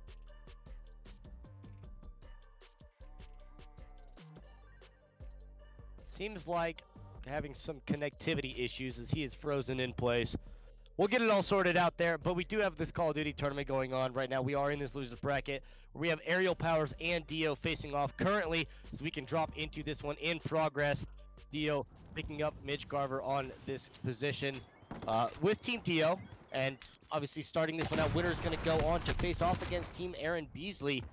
And we saw good competition from Aerial Powers' team. Has a Call of Duty pro on her team, which is a help, to say the least. It's kind of part of why they're starting out with this early lead, as we saw them do a handful of times moving forward into this tournament as they got to this position. For now, taking a surprising loss there in round 3 to Kyle Tucker's team that eventually went on to lose to Kevin Ware's team. Kevin Ware, obviously the defending champion from last week, is sitting in a position to wait it out and in the finals to try to defend his title. But first we have to get through a couple more of these losers brackets. Pretty close matchup to this point so far. As we talked about Aerial Powers and Team Dio. Obviously Mitch Garver was slotted to captain in a roster, but because of complications getting his team all together, did tag on along with Team Dio here. So we've seen Mitch Garver do pretty good, did take the win in the first week of this competition, took first place overall, and put Brett Phillips in second. And then week 2, we saw Mitch Garver once again competing for the championship, but did fall that time to Brett Phillips and company. So we've seen Mitch Garver a time or two, and obviously throwing some credit to his his branding, Garv Sauce, which I do believe is a brewery that he makes his own craft beer. And he calls it Garv Sauce. I'm not sure why, but that is the sauce of Mitch Garver. And I'd love to get some. Like, I love people that kind of create their own brews. I don't know what type of brew it is, but that is the namesake for Mitch Garver, as they currently are kind of struggling against Aerial Powers and company. But with the professional Call of Duty player, you would kind of expect that. And the reason you hear me talk the entire time, obviously we are still working through the difficulties on the other side to pick up the mics between the likes of Eric Davis and Brock Vereen. They will be back with me very shortly. So I apologize for you having to listen to me. But as the competition progresses, you see Aerial Power still in control of this one. Still pretty close, though. Didn't give up any free points and have not got to a position where they're too concerned. Obviously, Aerial Powers, part of the WNBA championship team in the Washington Mystics, did get traded there a couple of years ago. And we have seen a phenomenal roster that they have put together in Washington. Very deserving of that national title. Hoping to come and translate that success to get a national title in this tournament. Not necessarily a national title, but a title nonetheless. Fighting back to get to a position out of the loser's bracket. Double elimination. Obviously, loser of this one goes home. Winner moves on to face off against Team Beasley. As we mentioned, the last remaining team football is getting to a point. You got to win one to go to the next. And currently, it's not going great here for Team Dio. Mitch Garver hopefully would be the position to be the difference maker. They're not there yet. And I'm being told now, I'm being once again accompanied by Brock and Eric. Do the microphones work yet? No, they don't. All right, not yet. We're working on it, we're getting there. Everything was going smooth, and then we went to break, and everything broke. But still, pretty close matchup between these two. And getting close to the point now where, I mean, you see Team Power still holding on to a lead. They're still in a position where they are in control of this one. The next point is going to be coming up. And this is like we talked about, just with the fact you have a person like Aerial Powers that can go into a room, make friends with everybody, and not only is a good person to have on your roster just to stack the stat sheet, but also to be able to bring that team together, to be the cohesiveness that brings the squad together. And that is what's leading to their success so far. And on the other side, Mitch Garver is hoping to be that for Team Dio. But to this point, they're playing from behind, fighting uphill. They do have control so far. And it means a lot to be able to get them into a position to fight back into the winner side of the bracket.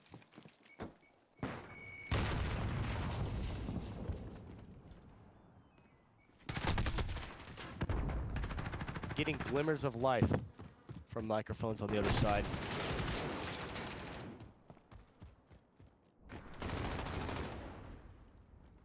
But not quite there yet. We continue to work on that. But they have the contest still going on, still very close between these two teams. Only a 35-point difference between them, which is only about 30 seconds worth of control over the point. But as that lead continues with Aerial Powers, enable the Call of Duty Pro that Ariel did recruit for her team and is certainly pulling his weight. I mean, they now have this 50-point lead, but as Eric mentioned earlier, it is a team game. You have to be able to get everybody to pull their weight to get themselves to a position, and that is unfortunately where they fell short at some point. That's why they are here in the loser side of this bracket. But enable the one to watch. He would be the difference maker between the two. Really, we haven't seen any of Team Dio just yet. We know what Mitch Garver's capable of. We've seen him play time and time again, week in and week out.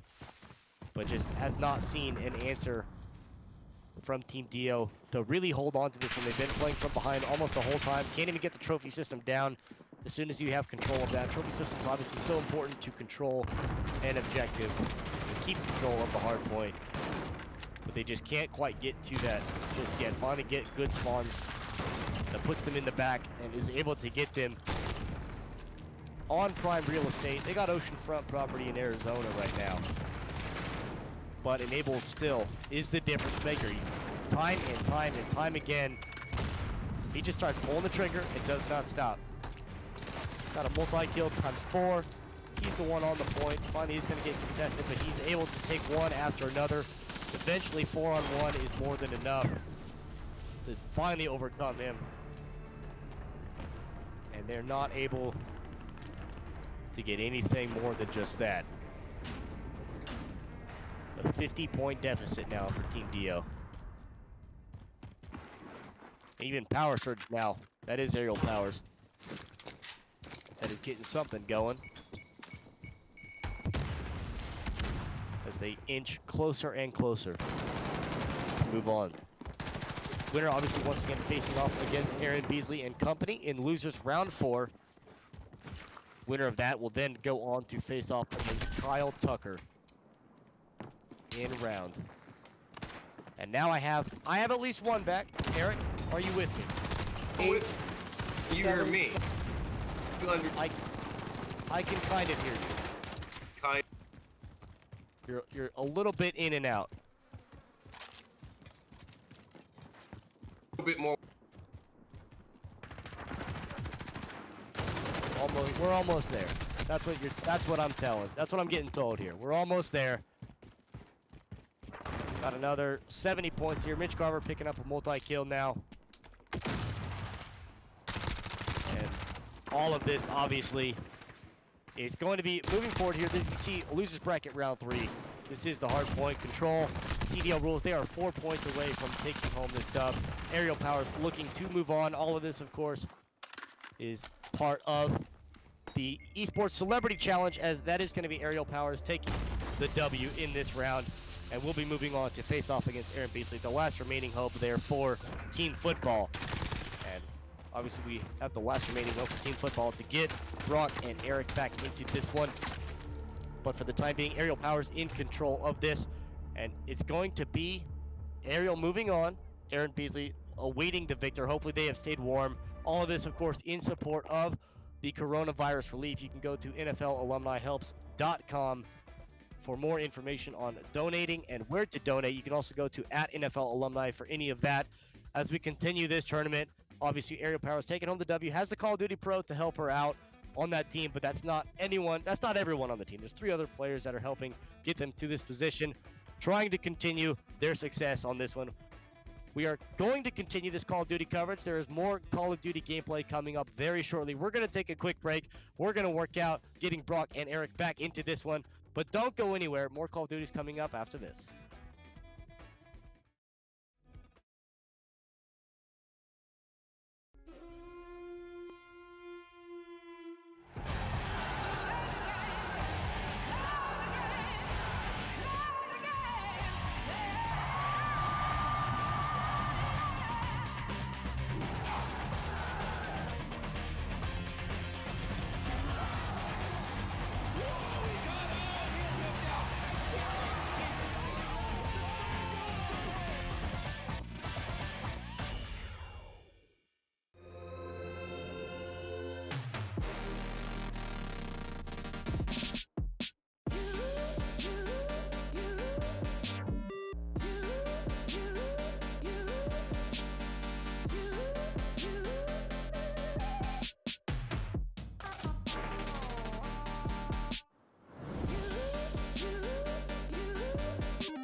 Esports Celebrity Challenge is officially sponsored by JBL.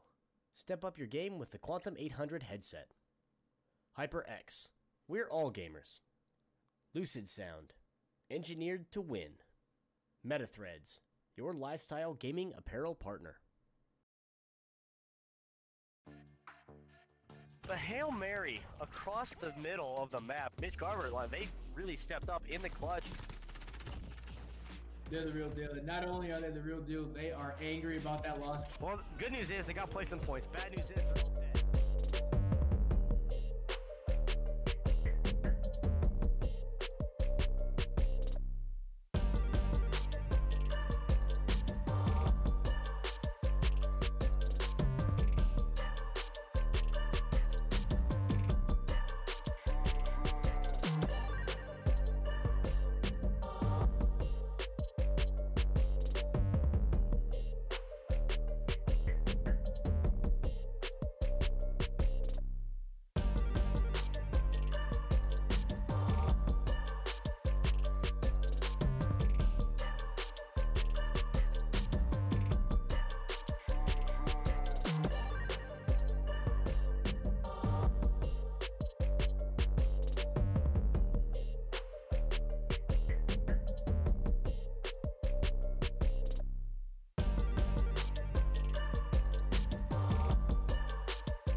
Welcome back, everyone, to the Esports Celebrity Challenge brought to you by the NFL Alumni and ESTV.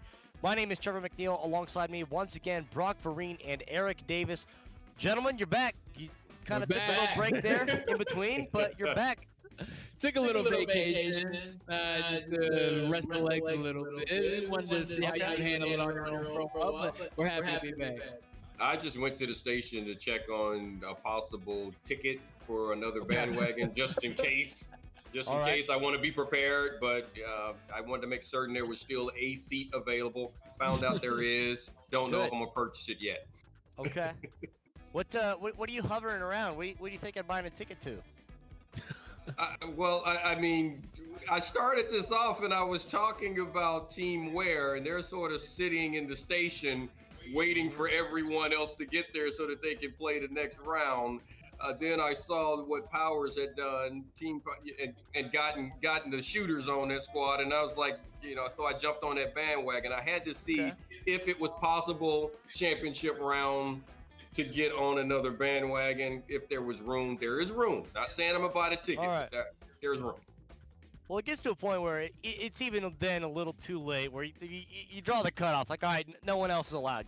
We're not accepting this. It's too late to send in your applications. Said I checked, and there's a seat. All right. I'm just making sure that you can't take my seat. I checked. All right. I'm making sure you dotted your T's and crossed your I's. That's all I'm checking. But before we get to that cutoff point, before trains leave the station, we have another matchup going on, and that is Aerial Powers facing off against Aaron Beasley. This is the last remaining hope that Team Football has, the cornerback from the Jaguars, who he's been around the block a time or two. He did all right down there in Jacksonville, and hoping that he's going to do all right here against Aerial Powers. But you bought the ticket to Aerial Powers, who has a CDL professional player on her team. Do you think they got a good chance, or which way you think this is going to probably lean towards? I'm firmly on, as much as my heart. I said this, and I've said it for a while. You have to scout with your head, not your heart. My heart is with the NFL, of course. That's who I would love to win this championship. I would love to be wrong and see them come out of this bracket and get to the championship and win it. But my butt is planted on Team Powers bandwagon right now, and I gotta continue to ride it out. Brock, you on the same page? You think that Aerial Powers with the Call of Duty Pro is going to handle it, or you think Aaron Beasley's coming in? They came out guns blazing. That first match that they showed, bursting on the scene, it's an image that's hard to get out of my head. If there was a Sports Center top 10 of that game, they would have been all 10 plays. It is tough to go against such a dominant force that they showed. But Team Beasley, like you said, it's his entire career as an underdog in the NFL, ends up a top 20 Jaguar of all time. He lives and thrives in the odds stack against them, which they are now. So I think I got my Beasley here. And yes, I'm extremely biased. Okay. As long as you can put that one out there, like, yeah, there's a little bit of a bias in it, but that's okay. And that's, yeah. You play where the heart lies sometimes, and that's pretty normal, to be expected here and there. We'll see which direction it does go, as you see Aerial Powers on the left side of the screen, and you have Aaron Beasley's team on the right side. And early on, Aerial Powers taking control of this one, giving away, as we alluded to, 3 points very early on. It's 25-0. They've taken the lead here at the beginning of this match.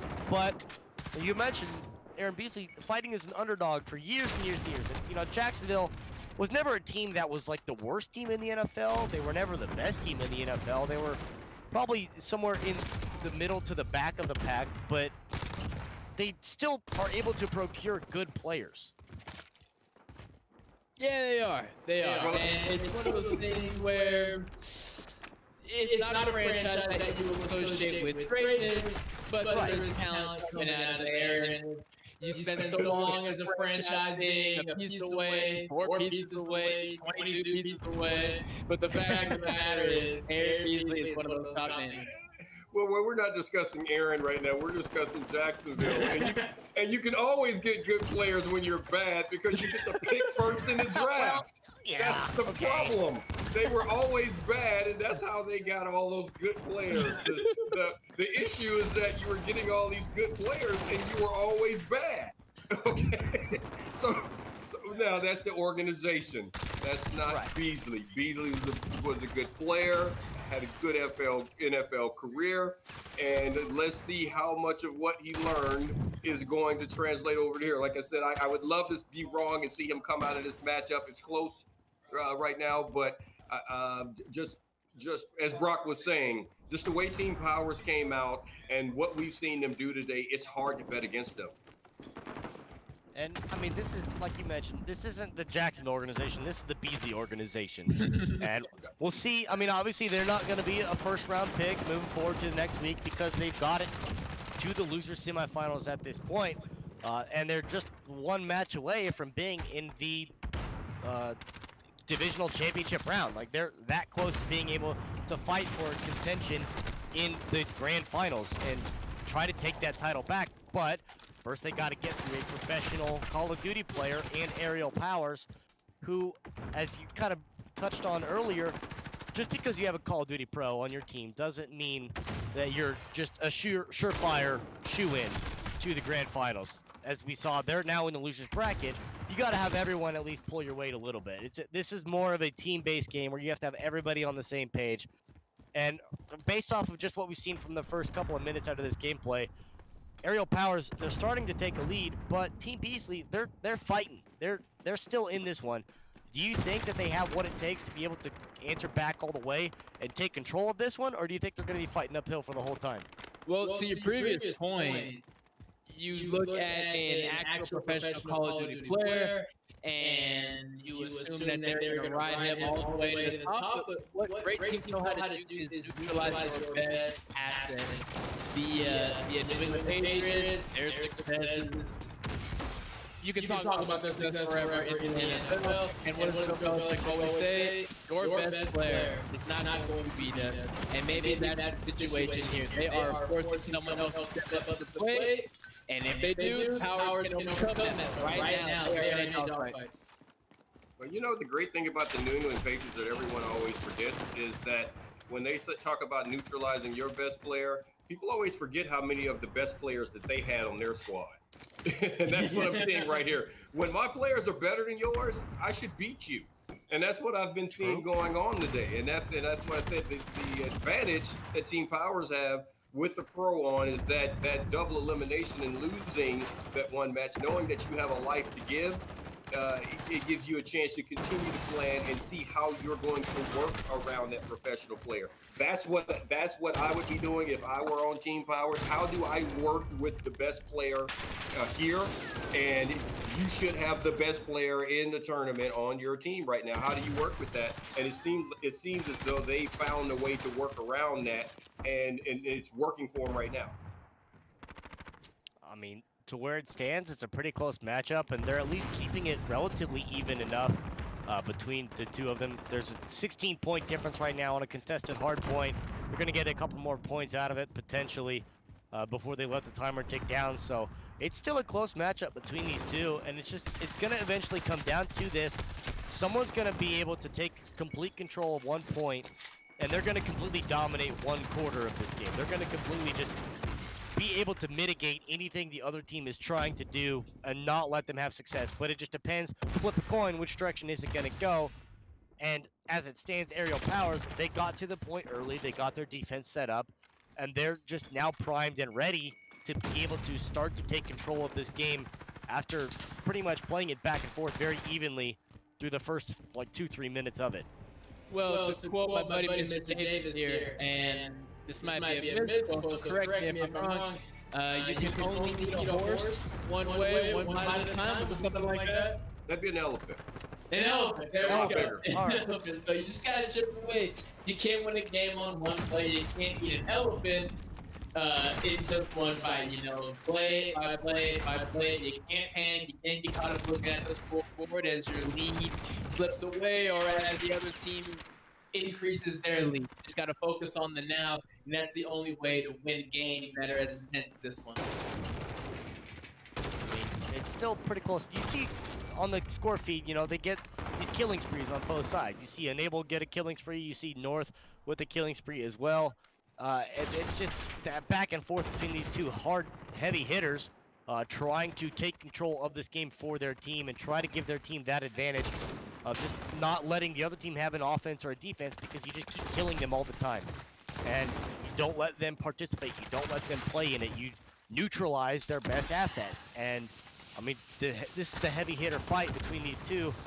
And ultimately, it's coming down pretty even between the two of them. But because of that early 20-point lead that Team Powers was able to build up, that's pretty much where it's sitting right now. They're sitting at a pretty consistent 20 to 30, sometimes breaching on 40-point lead. But then you see Aaron Beasley and company fighting back. They always are there to answer back and take a few points back on this one. And with 45 seconds left on the point, and you're trading left and right, 1 for 1, this could go either way. And, you know, I used the analogy earlier of running 150 in the 100 meters. It doesn't matter if you're just as fast, you're going to lose because you decide to have a longer race, and that's what we've seen in the matches today. The teams that have been able to get that early point advantage, and you get those 3 points early on and then sustain, they've been able to make it through. This is another one of those matches. As you say, you have the killing sprees, but you can never get enough going to make up that early distance. And Team Powers got out to that early lead, and they shortened the race for themselves. And now let's see if they can hold on. But as up to this point, we don't know if which team is going to have that quarter and take over that quarter, like you said. Maybe it was early on, and Team Powers took over the first quarter. But that early lead is something that it seems like, you know, Beasley can't get over. And I mean, they're holding on to it for what it is. It's pretty consistent difference between the points so far.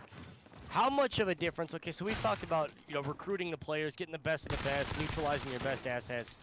At the end of the day, though, this is the full team difference. And does it really look like between a team of 4 players that they have a Call of Duty Pro? Because you have players on both sides that are capable of matching blow for blow what this Call of Duty Pro is doing, and they're keeping it close.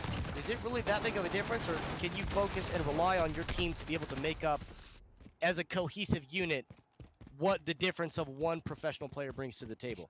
I will say the pro is always going to be a pro. There's good games, there's bad games, but you always have to be aware he is a second away from turning it on and taking over. That being said, this other team, Team Beasley here, rising TV as they continue to close the gap. They are not intimidated by the way that the earlier teams were.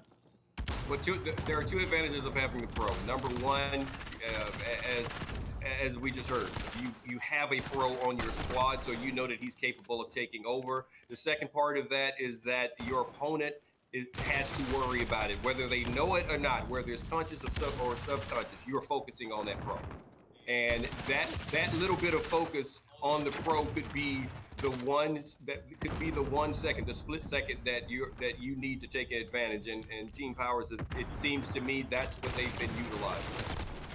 They did hit that 200-point threshold, which is the kind of the point where you should start to be concerned if you're on the other side. Obviously going to be a hard point reset here. Potentially going to be the last opportunity for Team Beasley to really fight back into this one, as it is going to be a very close match between these two and trying to hold on. But I mean, a couple of players from Team Powers just pushing in, trying to take control of it. This is exactly what they need to do to hold on to this. When you see, as you've mentioned, great players make great plays, and this is great players trying to make a great play right now to make this comeback happen, because it doesn't just come down to one time, one play, you know, one turnover or one offensive drive. It's an accrual of the entire game from front to back, where you have to be able to performing at the best of your capability. And from what we've seen, Aerial Powers, and they're just playing better. Perfectly said, especially the fact that since that 200-point mark, which we'll call the 4th quarter, the fact that that is when they play their best ball. You know, you want your best ball to come in the 9th inning, in the 3rd period, in the 4th quarter, and that's how you leave your mark and guarantee victories in very troublesome games. And that's what we've seen here. It seems like they flipped right on switch. and Team Beasley's chance here is getting thinner and thinner by the second. You know, I would like 9 good innings or 3 good periods or 4 good quarters, but that's just me. and honestly, looking at Team Powers, that's what I've been seeing from them all day long. They've had consistent play from start to finish. The match that they lost, you didn't get that. That's the mulligan. But we're watching them once again. It's consistent play. They're not waiting for the fourth quarter. They're not allowing a team to get a lead on them. They've been jumping out, ready to play from the opening bell. And look, once again, they come out on top because of it. And come out on top. They got the pro player. He went 54-20 in that match, and that's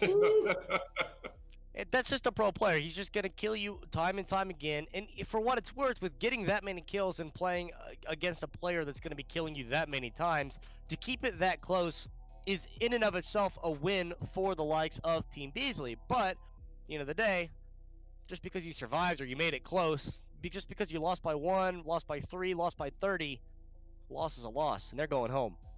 Yes, they are. They fought hard. I hate to say this, for the first time of this tournament, happy to wave the NFLA flag as far as Call of Duty results are concerned.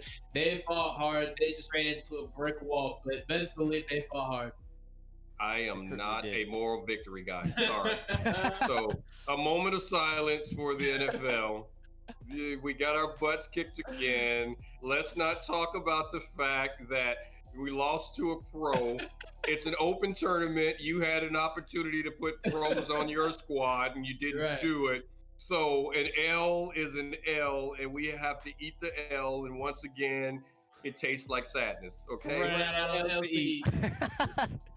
Well, you guys are probably getting your fill of L's. I mean, that's just eventually you get tired of it. You want something else. You want to change to the menu, but not this week, not this time, as we see Aerial Powers moving on. Coincidentally, playing up against Kyle Tucker, where the first loss came from for Aerial Powers. So looking to get a little redemption out of that one. Obviously, this tournament is all going on in relief of coronavirus. To help raise money for that one, you can visit NFLalumnihelps.com for more information on donating, on how to donate. You can also go to @NFL for more information there as well. But like I mentioned, we have more Call of Duty coming up, and that is going to be Aerial Powers and Kyle Tucker in a rematch. Winner's going to be facing off and then going to the grand finals. You don't want to miss it. Don't go anywhere. Stay tuned.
The Esports Celebrity Challenge is officially sponsored by JBL. Step up your game with the Quantum 800 headset. HyperX. We're all gamers. Lucid Sound. Engineered to win. MetaThreads. Your lifestyle gaming apparel partner. It is all or nothing. Collectively go together. They're going to get a live ping on him as well on the second floor. They're going to get the headshot. Elim. Trevor May, he's done it. He's coming in. He's got the flank. He's got the attention drawn. Reload the gun. Armor broke. Down headshot. Team wipe. There it is. Welcome back to the Esports Celebrity Challenge, brought to you by the NFL Alumni and ESTV, sponsored by JBL, where we are getting ready for the Losers Finals, which is going to be a rematch between Aerial Powers and Kyle Tucker. And Aerial Powers got sent down to the losers bracket by Kyle Tucker, so hoping for a little redemption. We'll find out how it plays out. My name is Trevor McNeil. Alongside me is Brock Vereen and Eric Davis. Gentlemen, It's been a great time so far. Team football went home last round. You still on your tickets, Team Wear, Team Powers, or where are we sitting right now? I'm riding with Team Wear. I'm riding with Team right now. Here comes back to the whole rest versus rust. They've been sitting on their laurels for a while now. They get to rest another match. I hope they're getting practice rounds in because whoever comes out of here is going to have a lot of momentum. Well, I'm on Team Powers. They're getting ready to play right now. I'm on Team Powers. I sat on that bandwagon, but remember earlier, I did take some time to check and see if there was an available ticket on Team Wear. There is. So I still have the option, but as of now, I'm not going to purchase that ticket. But they are reserving one. It's reserved just in case. You bought insurance on that ticket in case you just don't want it. You sell it back. That's the smart plays. Hey, StubHub, man. I can always sell it. Exactly. Got it. Make sure you have that backup plan available. But until we get there, we have one more match to go through. Another best of one that is Aerial Powers and Kyle Tucker facing off. And it's finally going to be interesting to be able to see what the advantage was. Was Aerial Powers having an off game? Was their team just, like you mentioned before this, every player has their off days, whether they're pro or not. You're not always going to be 100% on at 100% capability and capacity to perform at a level of a professional player. Granted, because it's a quote-unquote for fun tournament, you don't really have to as a pro player, but you still want to win. Even with having that sort of talent on your roster, you still want that win. Absolutely. And what an opportunity it is for both teams. For Team Powers, you get to prove, hey, yeah, you got us earlier, but we're going to beat you where it counts, which is getting to the championship. And for Team Tucker, we say, hey, that early round wasn't a fluke. We're going to keep the pressure on you. We're going to get the second one and proving we deserve to be here. So let's see what happens. Well, you're getting to the pressure rounds for the pro because when you are a pro, it's one of those situations when I talk to young receivers now, and when they're out working out and they'll talk about, I can catch a ball on you, you can't cover me. And I always tell them, you don't want to do that because guess what? If I win the rep, you lost to an old guy. If you win the rep, you beat an old guy. There's no upside for you. So, and I'm using that to say, as a pro, you're getting to the point to where you should be able to carry your team to the championship because you are the professional. So Team Powers should be able to get there. There's pressure on right now. You've already given up that one life that you had. So now there is actually added pressure, in my opinion, on Team Powers to make it through this round.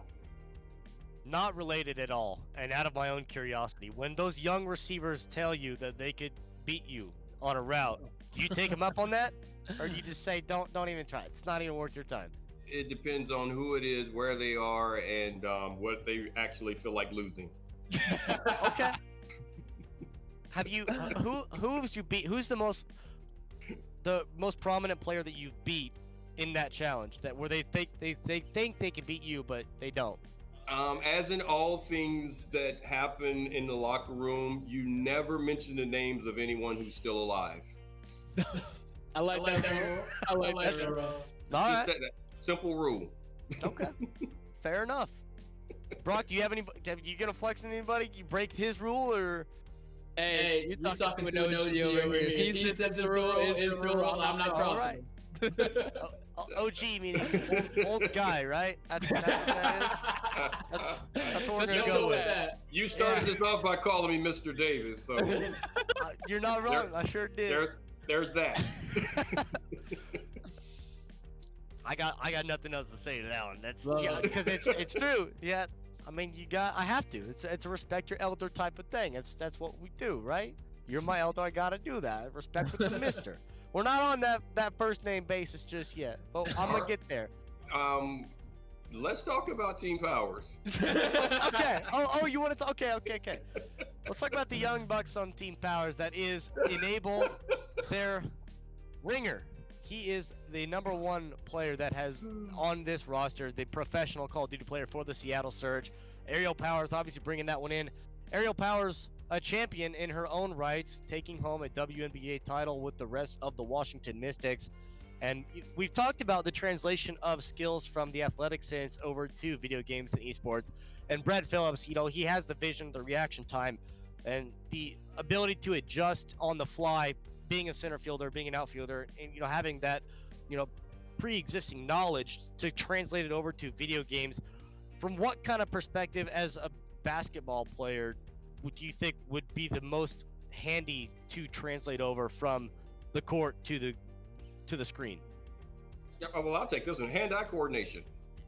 Everyone that you're talking about, you talk about baseball players, huge hand-eye coordination. Basketball players, hand-eye coordination. To be able to gauge the distance, to be able to control the ball, the passes that you're going to have to make with both hands. Just the dribbling, everything that's involved with that from an athletic standpoint. I actually think it takes more athleticism to play basketball than any other sport. That's my personal belief. Not that it's necessarily the hardest thing to do in sports. That's a whole different conversation. But I think just overall athleticism has to be there for you to do that. So that hand-eye coordination is everything when you start talking about this type of game, this type of competition. The better the hand-eye coordination, the better you're going to be as a player. I think it's just necessary to be good at this. And for me, I would say the fact that basketball is a game of runs. That is a very popular phrase among the sport. And what that means is when one team fires off a bunch of points without any response from their opponent, and you can apply that here to this game. Hey, we're down 20 kills. All of a sudden, we're down 30 kills. You have that mindset of, hey, that's okay. There was a game for Duke, I was down 18. All of a sudden, they had 50 points on the board, and we had to fight back. So every time you show Kevin Ware's live feed, he's cool, he's calm, he's collected. And personally, I think that comes from playing a game that is all about runs, not panicking, and managing the comeback.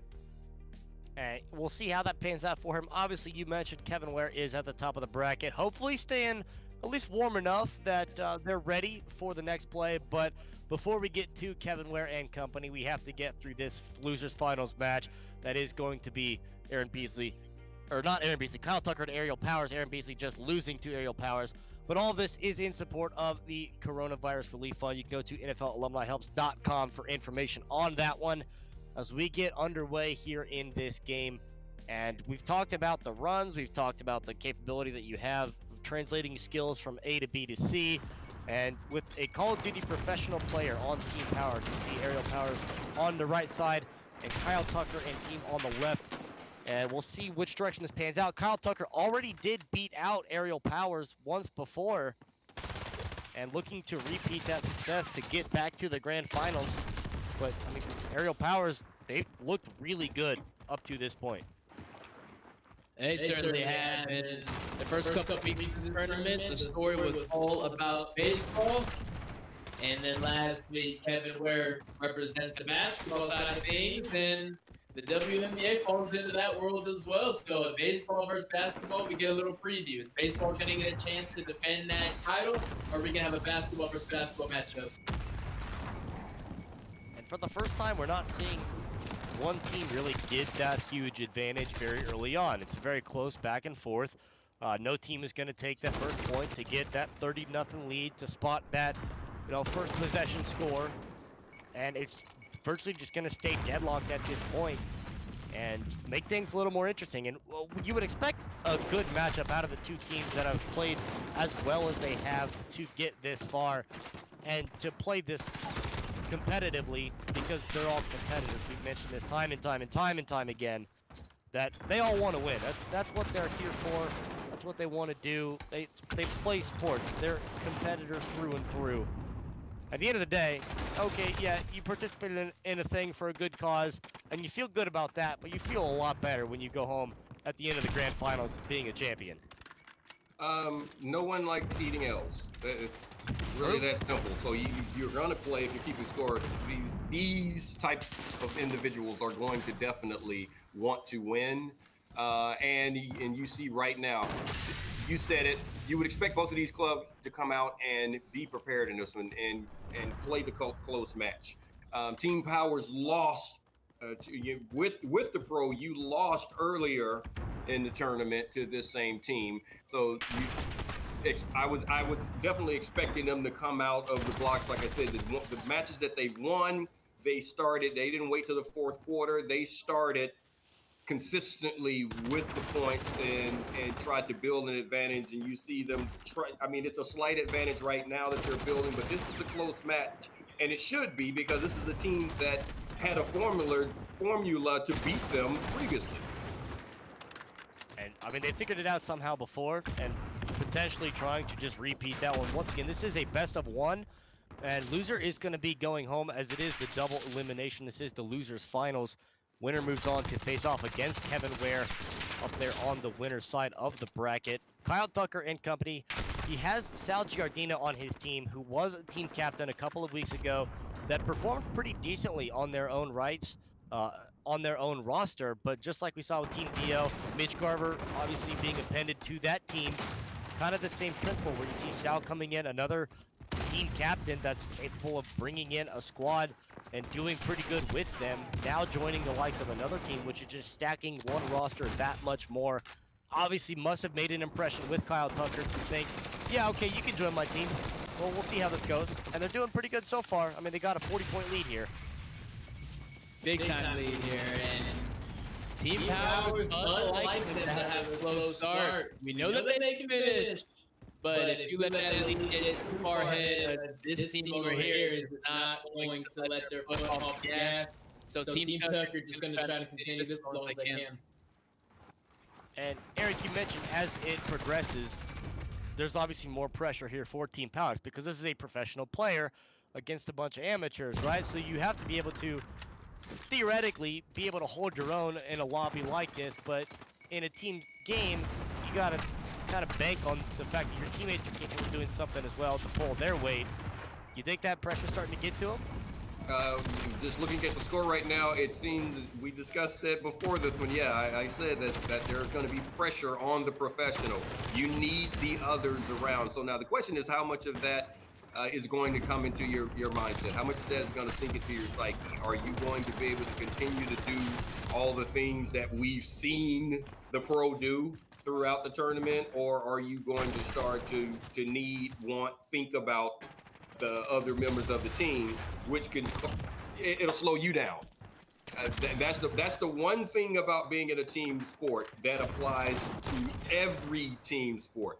You have to do your job to a level to where your teammates aren't concerned about you doing your job, because it slows them down. They're not capable of being at their best, and I'm seeing some of that right now.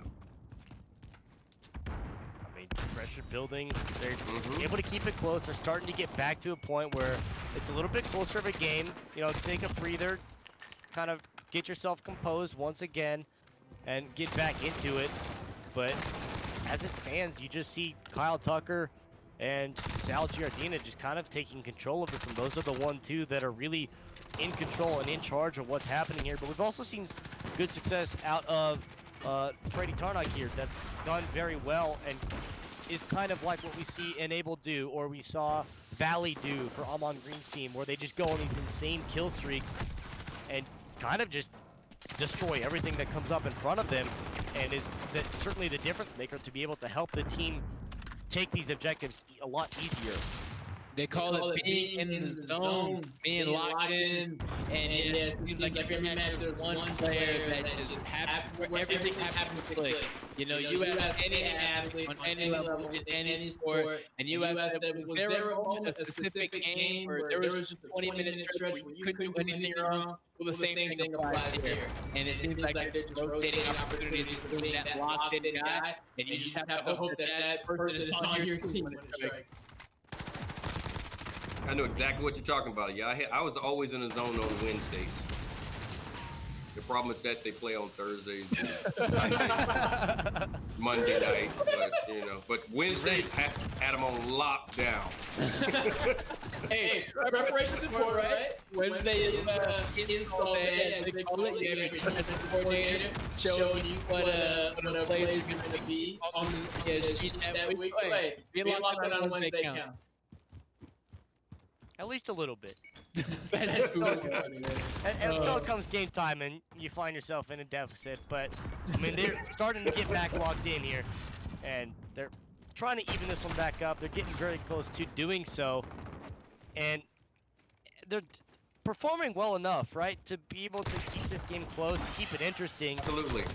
But still, Kyle Tucker, they have that chip on their shoulder where they've already won this one time. They've already beat this team once, and they're on pace to almost do it again here, but it's such a close back and forth game that no one team really is able to take control here as you get closer and closer as to what we've dubbed the fourth quarter in that 200-point mark.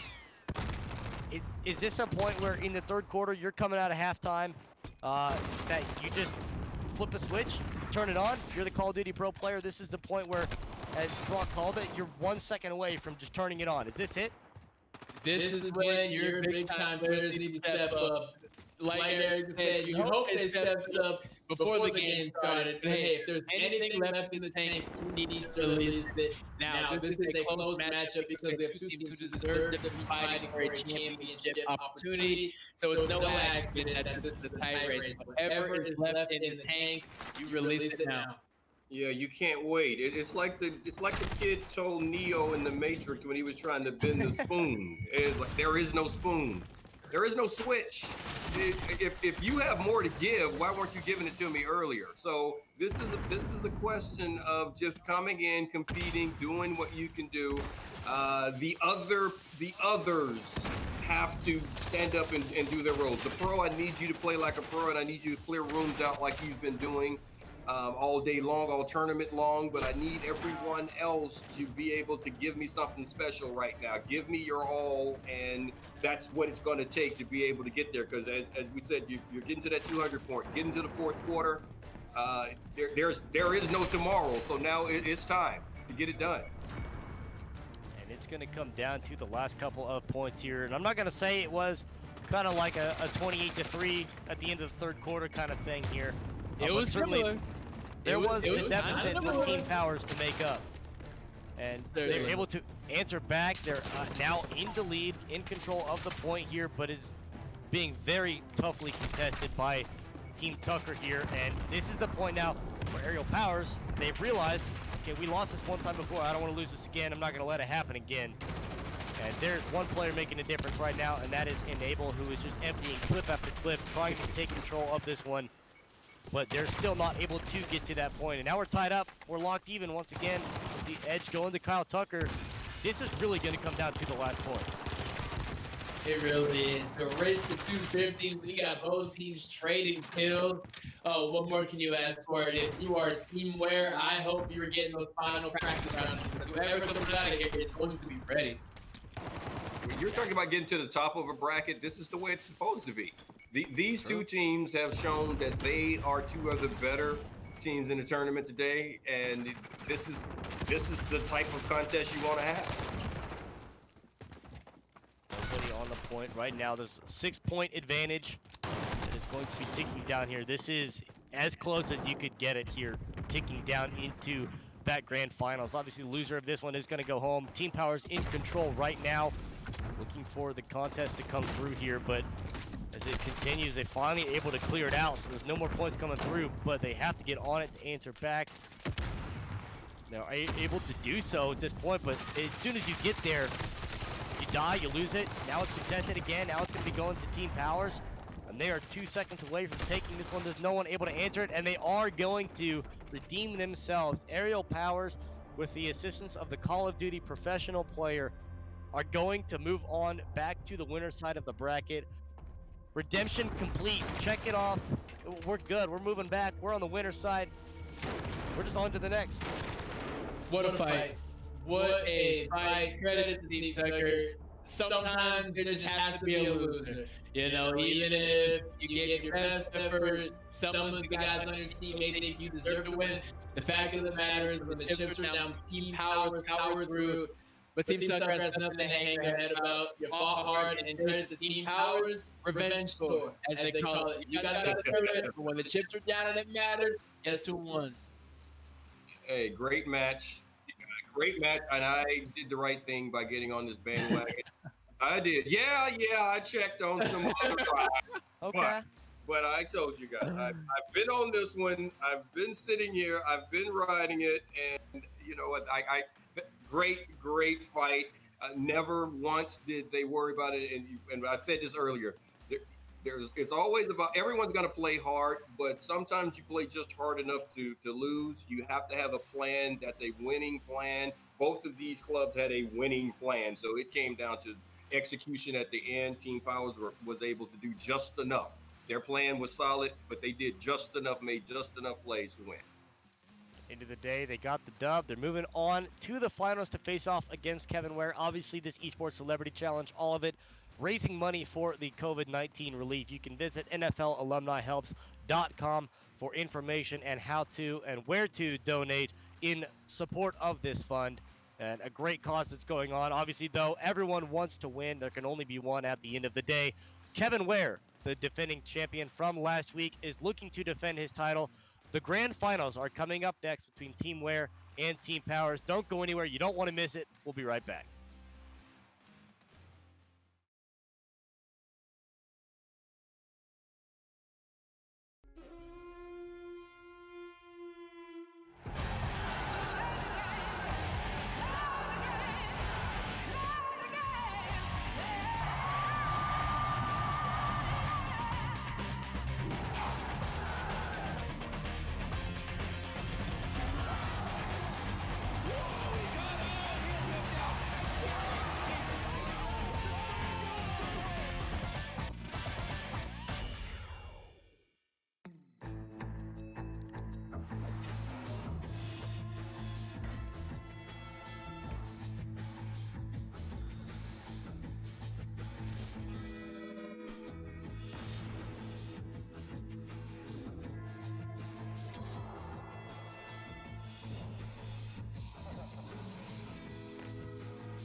The Esports Celebrity Challenge is officially sponsored by JBL.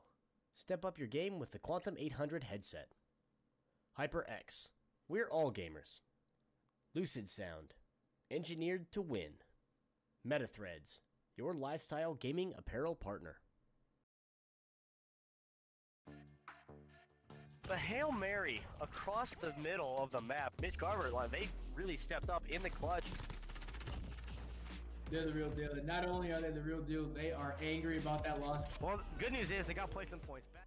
Welcome back here to the Esports Celebrity Challenge, brought to you by the NFL Alumni and ESTV, sponsored by JBL, MetaThreads, Lucid Sound. The whole reel that you saw, the whole ticker behind me, you see it going past. This is going to be the grand finals. My name is Trevor McNeil. Alongside me, bringing them back in, Brock Vereen and Eric Davis. Gentlemen, we had a brief break, had a little time to compose ourselves, catch a breath. You sold your tickets to Team Ware. You're on Team Powers now, Eric. You confident in that one? You think you're gonna be able to be on the right team at the end of this one? I am confident. Okay. I am sticking. I had an opportunity. Yes, I did. I went. I talked to the ticket sellers, and I told them, never mind. You can get someone else. All right. I'm going to keep my seat.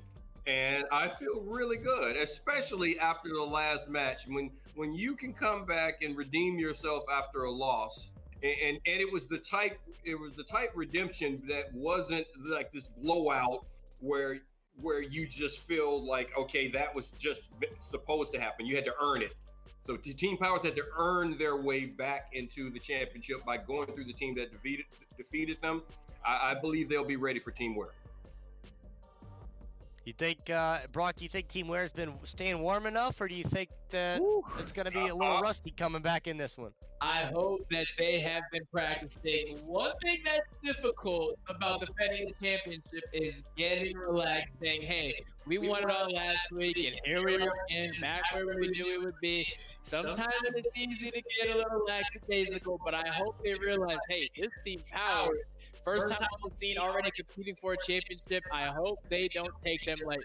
I'll say this: if Team Ware is firing on all cylinders, not relaxing, playing at their best, I have to take them. I'm taking Team Ware at their best over Team Power at their best. The fact of the matter is, as Eric Davis can say right here, you're not always at your best when you need to be. If they are prepared, if they're ready, I'm still taking Team Ware.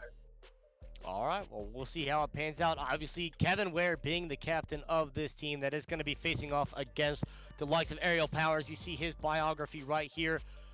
Was one of the participating members of that Louisville squad that cut down the nets at the end of March.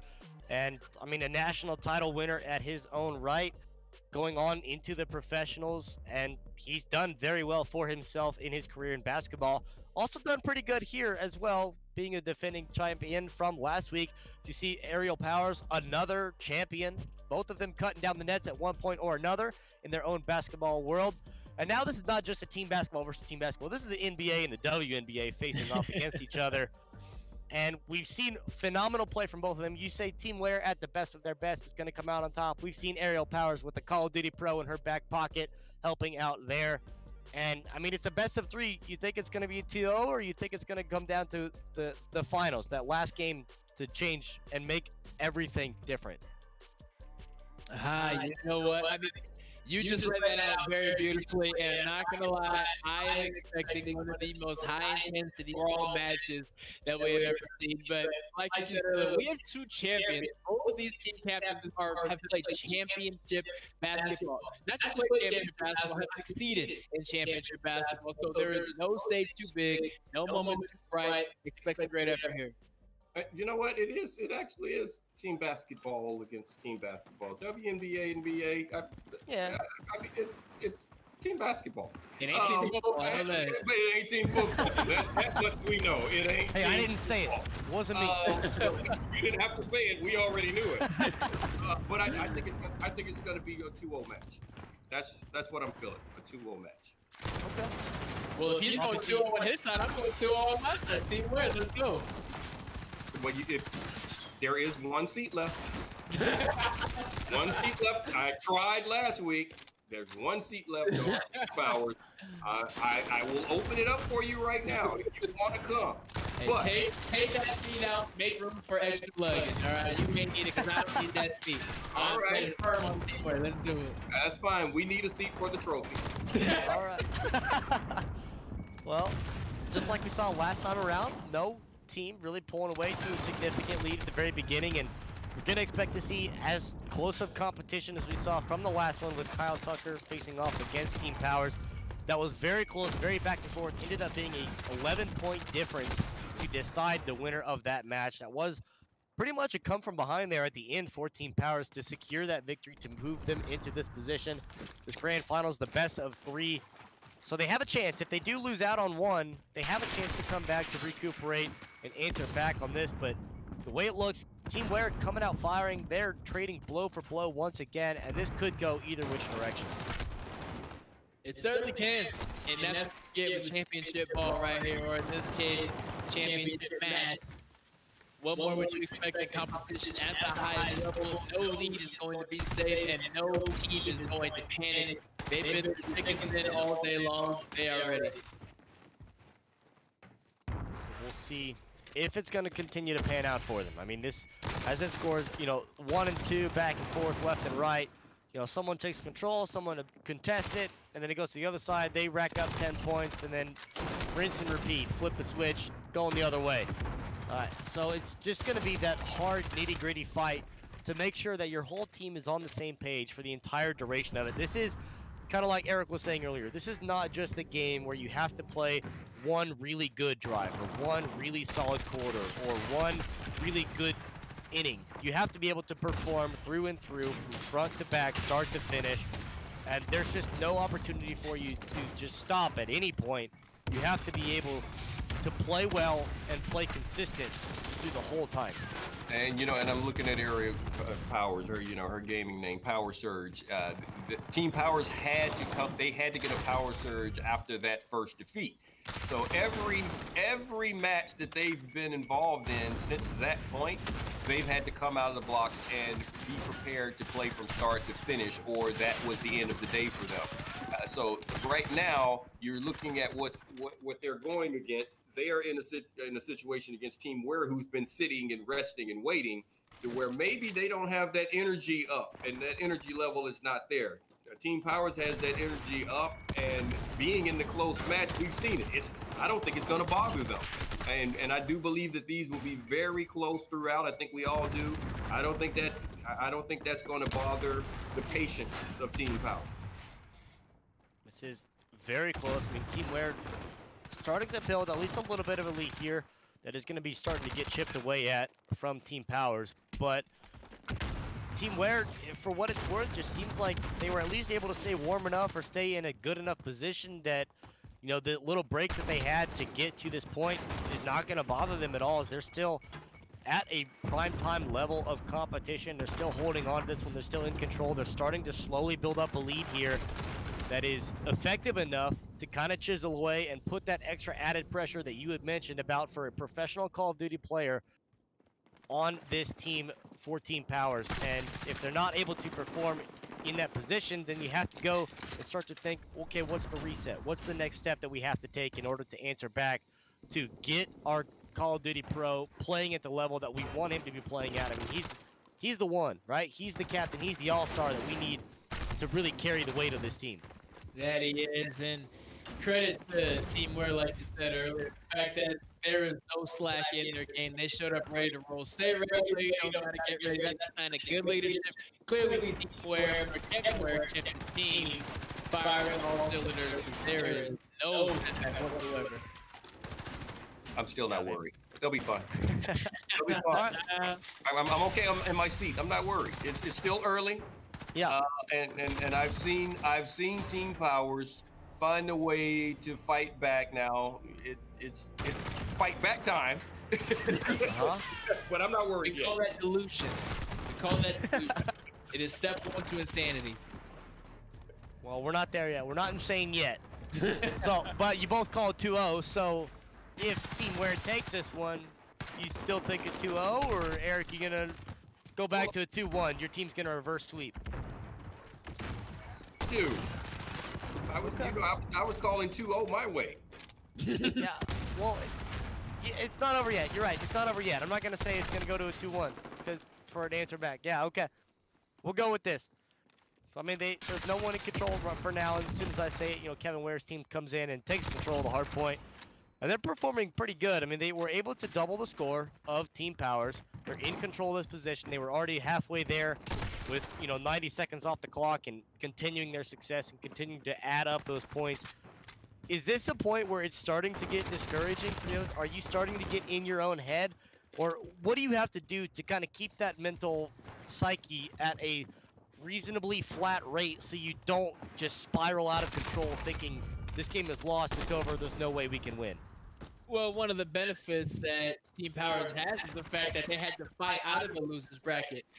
So although they would prefer to go undefeated and be looking at things from the top down, one of the benefits is, hey, we know what it's like to be down and out. Even if we end up losing this round, it's best 2 out of 3 and we get them next time around. So there will be no discouragement on their end. If your Team Powers, you're looking at this, that you have had an opportunity to do just what you are into right now.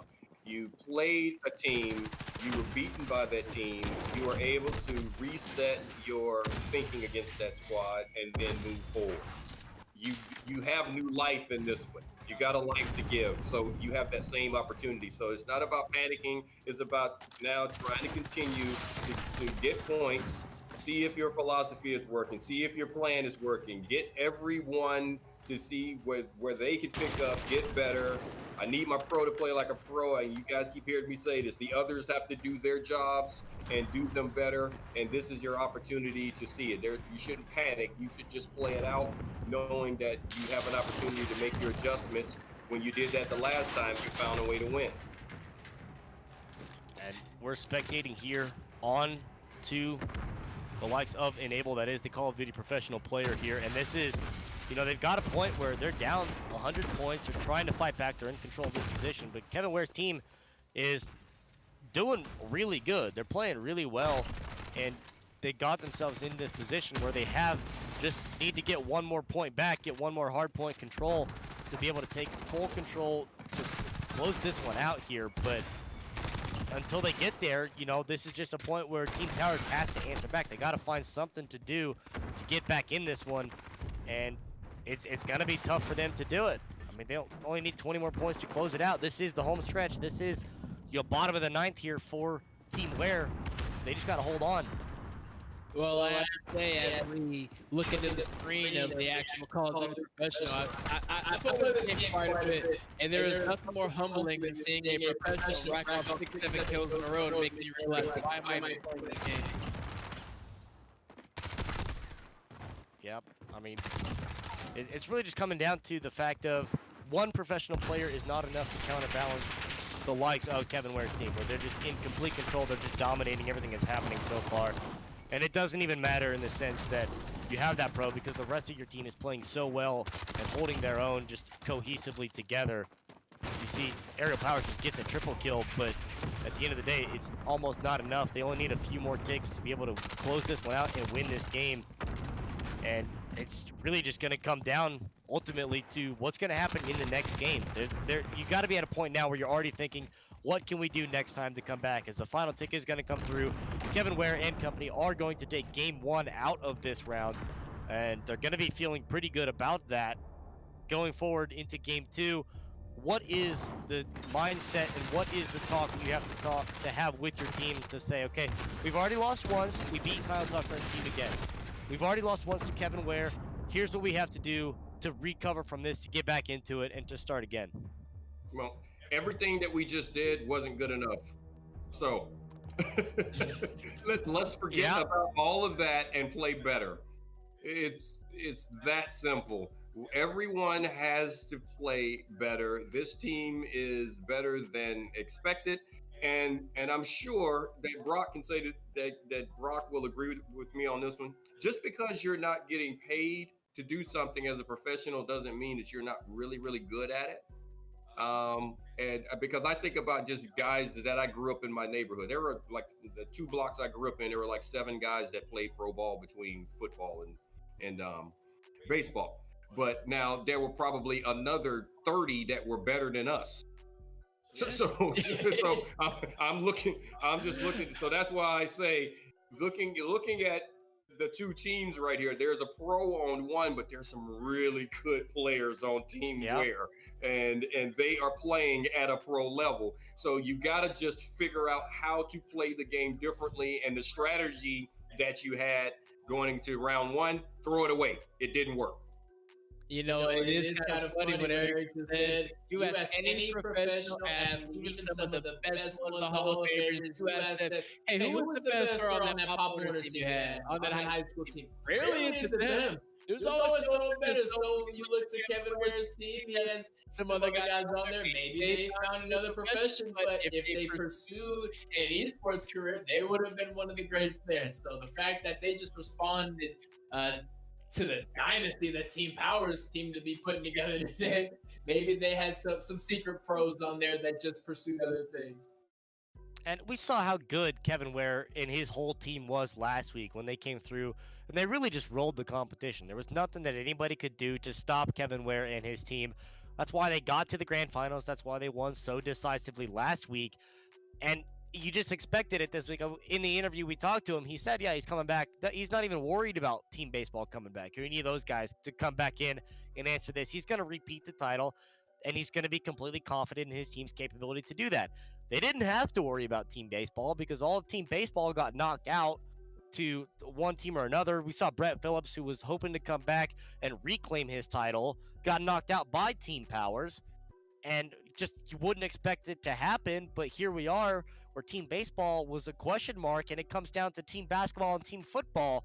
And at the end of the day, it's, basketball and basketball at the end of the board. And Kevin Ware looking as good as they did last week, and seemingly his confidence in his team was right, in the sense that they weren't worried about what was happening this week's tournament. They were here to win another title, another game.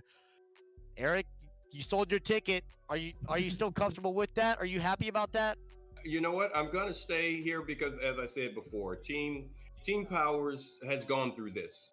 They lost, and they found a way to come back. And one of the closest contested matches that we've seen today, they found a way to win that one. So I'm not going to jump on them. I started this day after watching, Team Ware last week, saying that, that's who I thought could go all the way. They are there. I'm sitting here, and my partner in crime here decided to jump on Ware. I jumped off early. I'm gonna sit here. I'm gonna stay. I think the pro has something. He has to have some tricks up his sleeve for this one. There's got to be an answer somewhere, right? Winners find a way to win regardless of the circumstances that are put against them. And eventually, something's going to give. I mean, you have to be able to. They started out that game very close, back and forth, up until about the 100-point mark, where then it just really started to go one-sided, where Kevin Ware, they took control of two objectives outright and built a huge lead that there was no answer that Team Powers could have to get back from that one. You think you're going to expect to see that sort of dominance once again where they build a huge lead early on, or do you expect to see kind of a very close early game once again from this team? Well, a lot of times in these situations, if the team gets out to a hot lead that would effectively end a tournament or a game, you see the other side give up and say, well, this is done. Let's just hold it up and get out of here with some dignity. But the fact that Team Powers fought out of the losers bracket lets us know there is no quit in them. They've been down and out, and still they found themselves in the championship. They know they deserve to be here. Now they just have to prove it. I'd like to see them build an early lead. That's the mindset that I think that they should have going into this one. I wouldn't be shocked if that's not their philosophy. We saw them in the close, being that close one. This one was close, as you said, until you get almost to the midway point, and then Team Ware was able to take control. I think they're going to try to get that early lead and then match shot for shot, kill for kill, and try to maintain it that way. I mean, it is the best of three. Obviously, round one going to the likes of Kevin Ware's. We're getting set up for round number two, game number two in this one in the grand finals. All of this, of course, is in support of the COVID-19 fund to raise money for that one. You can visit NFLalumnihelps.com for information on that and to figure out all of the information you need to know about donating, how to donate, where it's all going, etc., etc. You can also follow at NFL Alumni for more information there as well. And being able to once again bring us all back around to have ESTV and the NFL Alumni partnering with this one. Cannot give enough credit to the likes of you guys for helping us get all this organized, as well as the wonderful sponsors to put all of this on. Brock and Eric, you, once again, just to touch on, flex on us. Like, let us know how it feels to be able to be at the helm of doing something like this, to put something like this on. It feels awesome. It feels great. It's one of those things that we're not going to solve an international crisis through a video game tournament. We understand that. But what we can do is provide some kind of relief, both financially and emotionally, and every little bit helps. Even if there is a single person who feels better this Sunday afternoon, we've done our job, and I think that's what makes it worthwhile. As Brock just said, this isn't going to solve the racial tension that's going on in this country. This is not going to create the vaccine for COVID-19. But what it will do is help give some relief to some individuals that need the help. It will provide an opportunity to escape some of the craziness that's happening in everyone's lives right now. So to be able to be a part of that, this is a great event that's been put on by Esports, ESTV, the NFL Alumni Association. To be a part of that, you're right. It's worth flexing. I don't mind flexing on that one because it's great work being done to try and help. It's help that's needed, and again, that's all. I'm just going to end it that way. It's great to be a part of that. Yep, and just being able to get all these people together, right? All of these athletes from top to bottom across all boards. You got the Major League Baseball players coming in. You have NFL players, NFL alumni, collegiate players, basketball players, professional players of Call of Duty, NBA, WNBA, you name it. We got everything here. We have music artists. We have everything. You want it? We got it. That's all it comes down to. To be able to have all of this, put together, it's such a cool environment to be able to get everything coordinated and then have this all for a cause. And like you said, it's not going to be able to solve the whole thing in just one thing, but it's going to be something. And it's just like playing Call of Duty. You're down, but you can just chip away at the lead, right? We're just chipping away at it.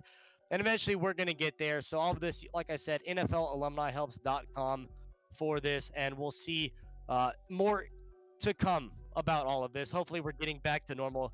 You can get information about all of that at that link on how to donate. We also have a little bit of an update for the leaderboard as to where it stands currently. And you can see right there, Kevin Ware is going to be the one sitting at the top with Aerial Powers in second place. Kyle Tucker, obviously taking the L in the loser's side, is walking away with the bronze. And then 1, 2, the next two out. Team Beasley, Team Green, Team Football. That's... I'm sorry, gentlemen. It's not this week. Maybe next time, huh? Although I've said maybe next time 3 or 4 times now, I'm saying it again. Maybe next time.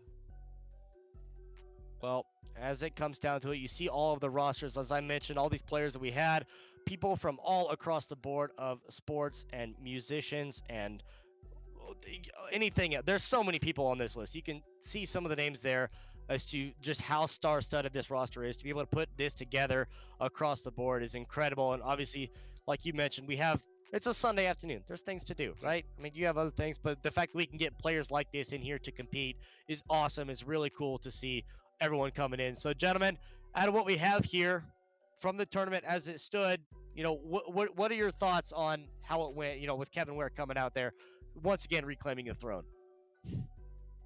Well, look, I was riding with the NFL, and I was proving to lose every time. I switched sides to basketball. Things are looking pretty good. So as much as it hurts to say, go basketball. I just want to win. I just want to be on a winning team. So it feels great from over here, Trevor. It feels fantastic. Football, we got our butts kicked. Just plain and simple. We got our butts kicked. We got to live with it. As I've said before, the L's, they taste like sadness. Thank goodness this was for a good cause, and I was able to ride on another bandwagon. At least I made it to, the championship era. But, the only thing that tastes worse than sadness, the only thing sadder than tasting the L's is walking in another team's confetti. There is nothing sadder than the walking in the wrong color confetti. And that's what I'm having to do today. But congratulations, Team Ware. Whenever you can defend that championship, that's a good thing. We will discuss some things. We're going to have some private talks and go in the cave or do something, to fix the football side of things. I say that as a player, as a person who doesn't play, but so I guess right. I can sit back and say all these things. It has to be fixed. Those who can't coach. That's how I'm looking at it. Right. So I'm coaching. I'm coaching right now. We got to get better. But this was great watching the competition today, watching the strategy, watching what was going on, and again, Team Ware, they defended. I should have stayed on that bandwagon. I should have stayed on that bus. That's all right. Yeah, we live and learn. Yeah. Well, gentlemen, it's been a pleasure. Brock and Eric, thank you so much once again for coming in to help out with this one. We do have, obviously, Kevin Ware being the crown champion of this week's tournament. We will be able to speak with him very shortly once we get all of that set up. But we are going to take a quick break. We'll be right back with an interview with the conversation of the champion, Kevin Ware, defending his title. Don't go anywhere.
The Esports Celebrity Challenge is officially sponsored by JBL. Step up your game with the Quantum 800 headset. HyperX. We're all gamers. Lucid Sound. Engineered to win. MetaThreads. Your lifestyle gaming apparel partner. 4, assault. They're not slowing down at all. I mean, he is using a pistol and getting kills with it. Oh, Yeah. this is a tough watch. So that's a really good round for them. Yeah, that's going to be a big round, and they still have time to improve.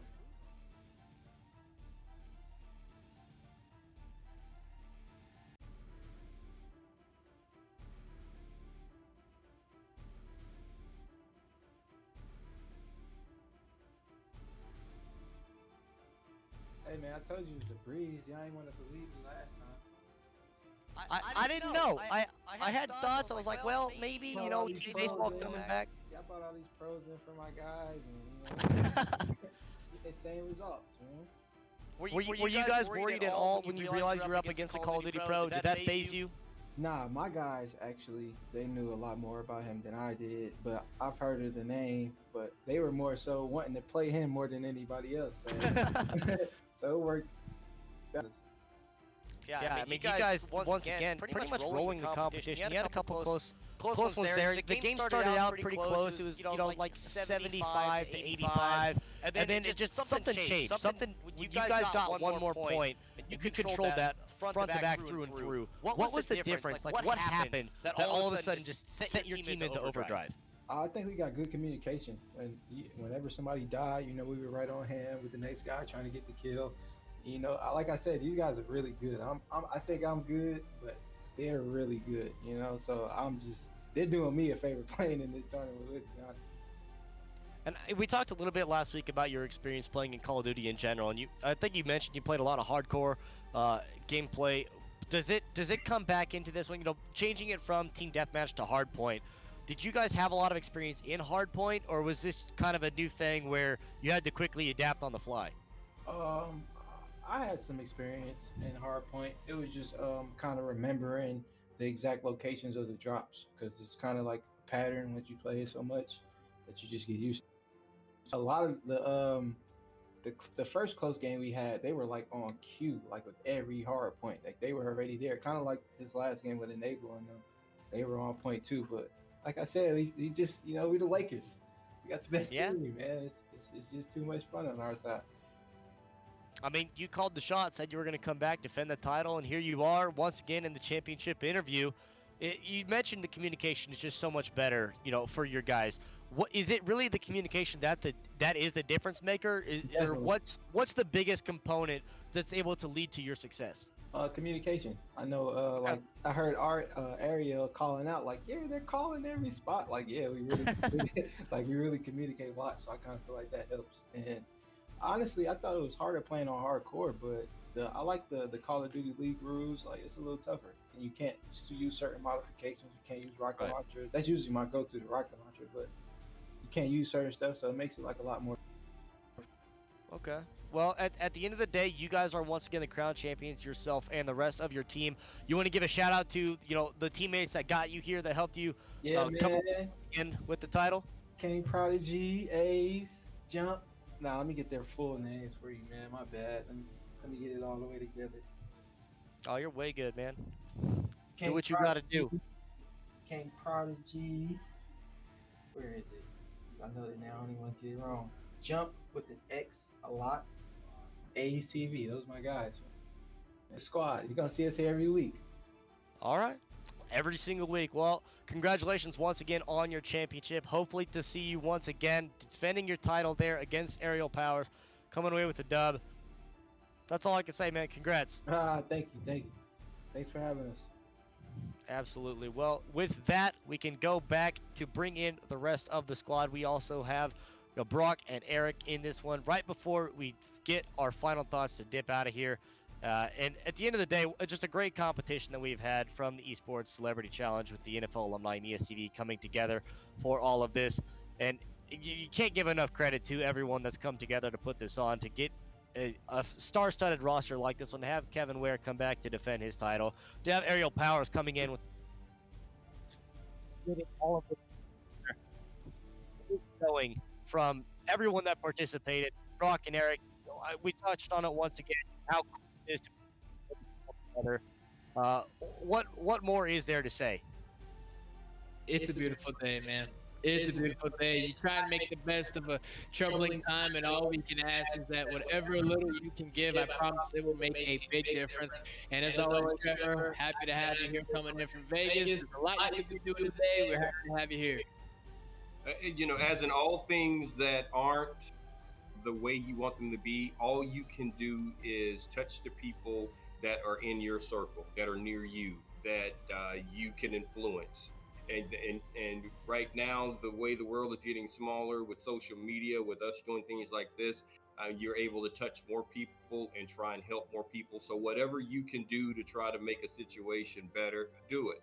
This is something we decided to do on this day. Everyone involved in this event, they're trying to do what they can to touch the people that they can and try and make things better. You know, hopefully some good is done. Some good is good. There's some amount of divisiveness here, though, between the two of you. I mean, obviously, we take the predictions. We take, you know, the favorites. You get Team Powers, Team Vereen, the Team Ware, whatever it is that given week, the flavor of the week. I think it's a time for team football to come together, unite everybody under the same banner, right, and stack one roster.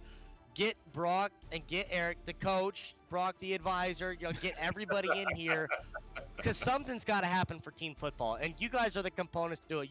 You're the catalyst to get team football on the winning side of this one. What's the difference that you guys are going to change for the next time? Oh boy, well, we've had a month now to find a difference, and we have yet to find it. Team really impressed with that. I don't want to downplay their efforts today, but it wasn't enough. It's championship bust as far as NFL players concerned. We got to figure it out. When I have an answer, I'll get back to you.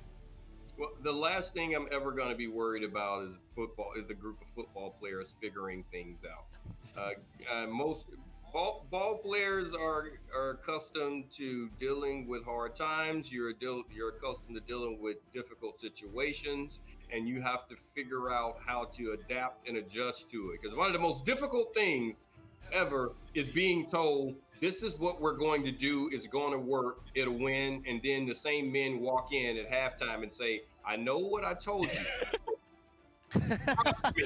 If you do what I say, it'll work. So this is a group of men. So as far as team football goes, these guys are going to talk to their groups, they're going to talk to their players, they're going to find people, and they're going to say, listen, trust me, it'll work, and eventually it'll work. Don't worry about the football players. Okay. We're not going to worry about it then. Team baseball has had their time to shine. Now it is on the shoulders of team basketball coming through. Team football has something to figure out. Brock, Eric, once again, thank you so much for joining me on today's broadcast. It's been a pleasure. It's been a delight. I got away through an entire broadcast without somehow insulting Mr. Davis. So we'll get through for the next one. Oh, that's fine. Oh, no. All right, I got to watch my back here. Thank you once again, gentlemen, for joining me. We have had a phenomenal day of Call of Duty competition with 10 teams coming out to compete, with a fantastic amount of players on these rosters and a wonderful crew. All of this put together. Of course, the NFL Alumni and ESTV coming together to put this show on, sponsored by JBL, Lucid Sound, Meta Threads, and HyperX. And we would like to thank everyone for helping put this one together, including those behind the scenes at Allied Esports as well. My name has been Trevor McNeil. Alongside me, Brock Vereen and Eric Davis today. Thank you so much for watching. Stay home and stay safe.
have to ask, what does it take to be a master assassin? There is no greater glory than fighting to find the truth.